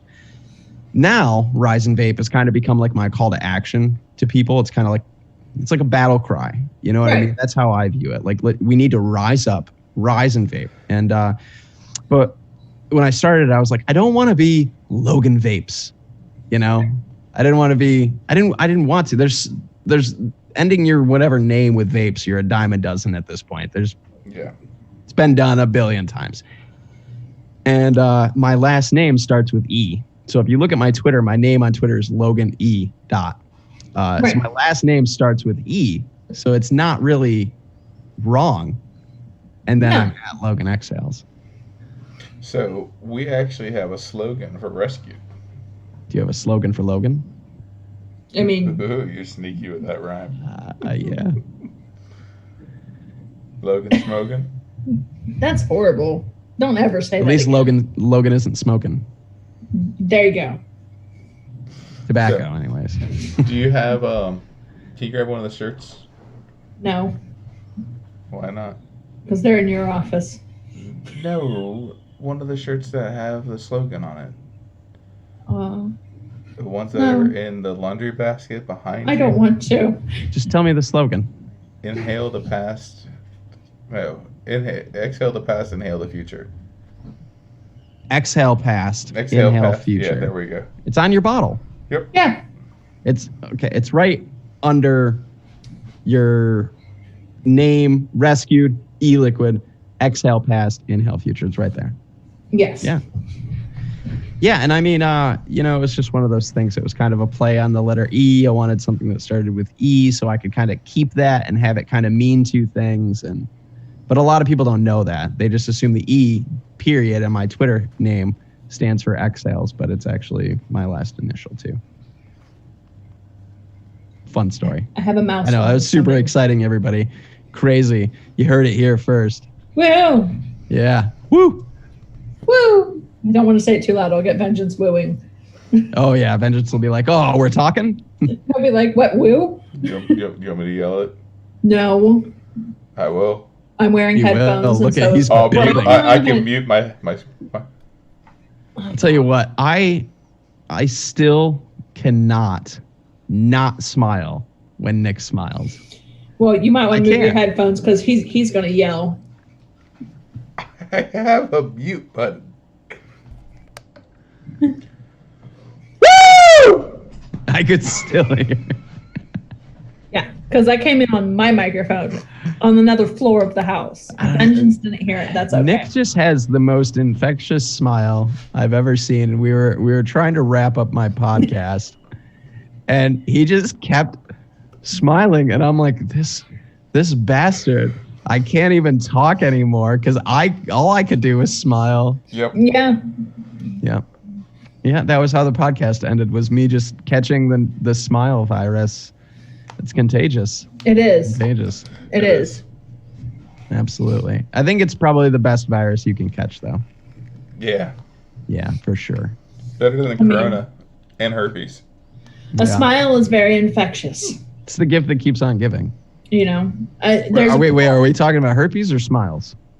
smiles. Oh, okay. There was a poem I heard a long time ago, and I forget exactly how it goes, but it was something along the lines of, smiles are infectious. I got it from a guy, and around the corner, I passed it on to someone else. And if we all spread it, the whole world will be infected with smiles. Like, something to that extent. Right, I'm sure yeah. it was way more poetic in the actual. No, it was probably that. Yeah, but I mean, like, and that's, if you smile at someone, they're probably going to smile back, or they'll think you're really weird. Either way. I appreciate that, Mike. Mike says you're awesome. He is awesome. I try. That's why we have him. Here. But I always just tell people I'm just a guy with a mic and thumbs. 2 thumbs. 2 thumbs all the way up. But yeah, I mean, I just think if you have to be the change you want to see. Exactly. And I think we all have a voice, and we should all use it. And if it's like people that want to start a podcast or do something like that, like just do it. Fucking do it. Just do it. Use your voice.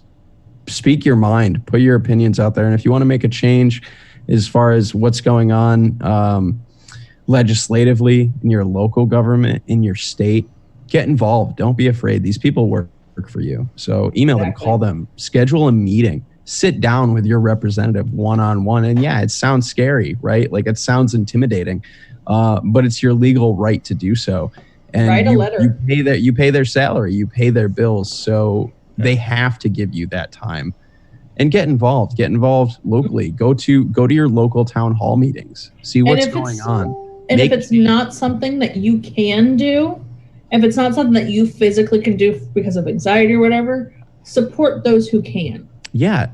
And I get, I think emailing for people who have social anxiety or things like that's probably the best route to take. You know, if you're intimidated by phone calls, if you're intimidated by going in person, I feel for you. So email. And, I can't promote CASAA enough for everything that they do. And I love Alex and everybody over there. And there's the link for CASAA in the description.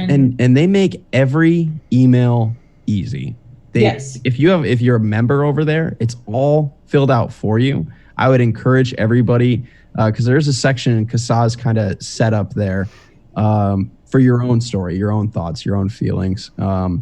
I encourage everybody to open up Word or open up whatever on their computer or their phone and write up like your story and do it just once and save it. And then when those CASAA things come up, just copy and paste it. Exactly. Copy and paste your story in there. Maybe change things depending on what the bill is or things like that. Add to it, take away, whatever it might be. But you can make it so simple and so easy on yourself that it's not intimidating. It's not a hard thing to do. And it truly, honestly matters. It makes a difference. If you think for 2 seconds that your one email doesn't make a difference, you are horribly, horribly, horribly mistaken.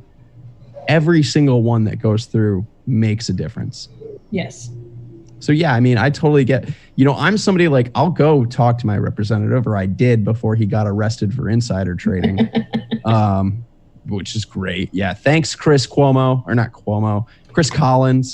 Thanks, Dick. So yeah, but if you can go and talk to your representative, like go and do it. You know what I mean? Because emails are great, calls are great, but I'm to be honest, and I know that we talked about this, and a lot of people can't do it. They physically can't do it, they mentally can't do it, and I understand that. But the most effective thing that we can do is to physically be there and talk to them, because you're going to have the biggest impact on that person. They're going to remember your face, they're going to hear your voice, and they're going to take in your story. And it really is truly the most effective way to reach these people, but it's also the hardest.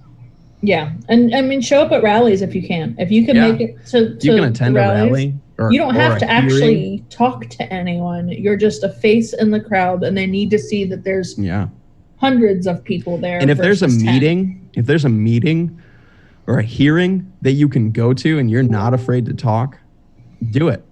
Go speak up. I did it in Rochester at the Department of Health. I was up there last fall, and I got up there and spoke. I didn't want to. It's not the most comfortable thing, especially when we're sitting in a room with a bunch of people that can't get off their phones, even though they're supposed to be the ones taking care of us. Yeah. They can't even get off Facebook for 2 minutes. My blood is boiling. And it was difficult, but I got up there and I did it. And yeah, it's intimidating, and I don't want to say maybe it takes guts. It takes something.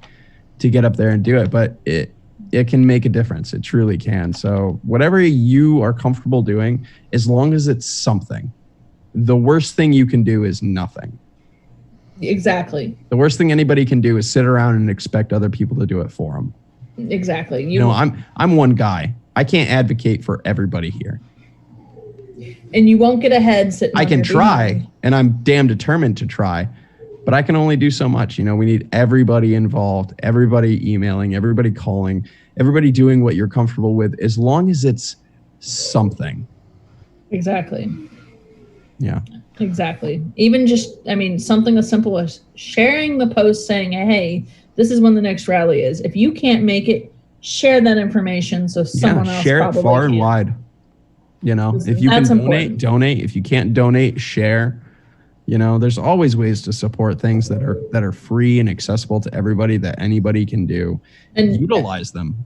Just like with the Humane Societies right now, if you can't physically go to them to donate because they're closed, you can contact them and get their Amazon wish list and have stuff sent to them. Yeah. You know, and that alone is going to make a big difference for the animals that are doing without, who have been living in quarantine for X amount of time. Yeah. You know, and that, like, I had a lot of people complain. Some people were complaining about how quarantine sucks. They've been stuck in the house. And my thought is that's what every shelter pet feels every day. If you're miserable being in your own home for 2 days because you're not allowed to go outside and talk to people, imagine living that life for months on end. Yeah, or in some cases like a year. Yeah. You know, for some dogs and stuff like. Yeah. I mean, it sucks. And if you think it's bad for you, imagine what they feel like.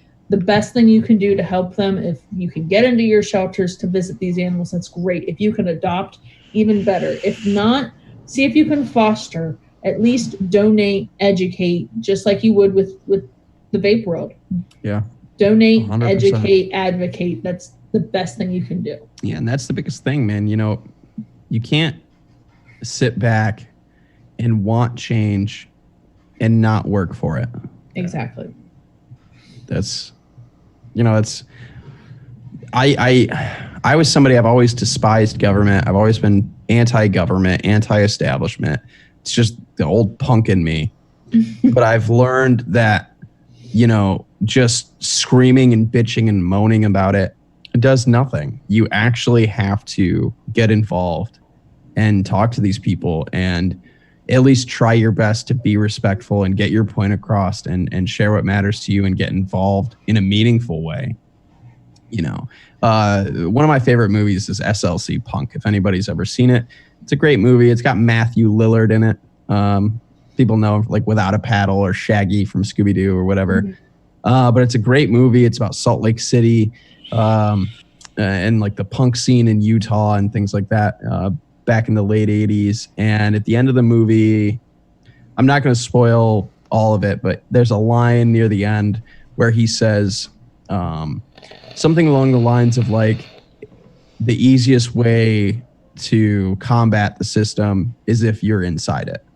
Exactly. And so we can all sit outside it and scream and yell, but until we really kind of force our way in and involve ourselves in a more aggressive and meaningful way, we're not going to get the change that we want.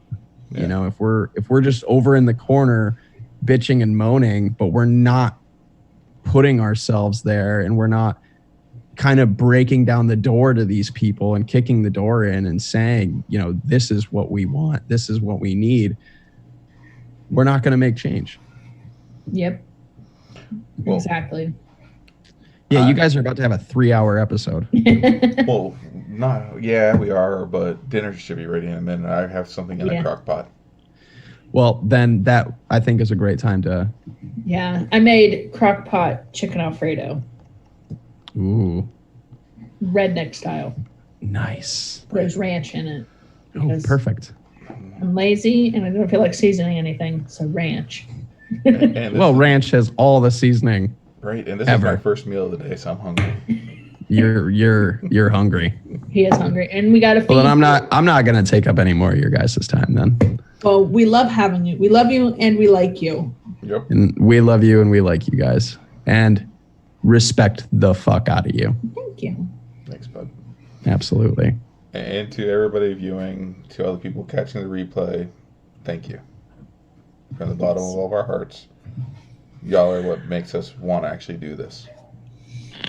Go get you some Ben. It's discounted. Logan likes it. I love it. And from everybody here at Rise and Vape, we love you and we appreciate you and we thank you from the bottoms of our hearts and lungs. That's what we always say. Oh, I like that. that's great. Right? I figured, I love you. Thank you from the bottom of my heart, but we're all vapors. So thank you from And the lungs. bottom of our hearts and lungs. They're also important. They're there. They're Sometimes. like neighbors, basically. So They are also very important, though. If you don't have Yes. lungs, you don't live. I mean, some people true. say they're like the big brother or big sister to the heart. yeah, Maybe. I mean, like if you look at it from, like my sister's size and my size comparison. are you the I feel like lungs? you're stretching. I don't have to stretch. I'm I already think you're taller than hungry. her. I think am you're hungry. He is I hungry. think you're hungry, Nick. Mongo hungry. Mongo hungry. But yeah, stay safe, everybody out there. Wash your hands. Wash your hands, wash your kids, stay inside, social distance, the whole 9 yards. Who knows if you should wear a mask or not at this point? Maybe you should. I don't know. Who knows? But stay inside. And don't listen to Jerome Adams. Don't listen to him. He's a fucking idiot. He's a terrible human being. Stay at home. That's your Stay at discount code. Be safe. And order some Ben. Yes. And listen to the Rise and Vape podcast. Yes, please. We're on SoundCloud and iTunes. So, I'm and if you just a guys saint. need anything, Do you guys do the send off cloud? I mean, sometimes. sometimes. That's vengeance Okay. calling. Okay, go take care of vengeance. He's, Well, let's do our send off then. all right. Okay. Bye.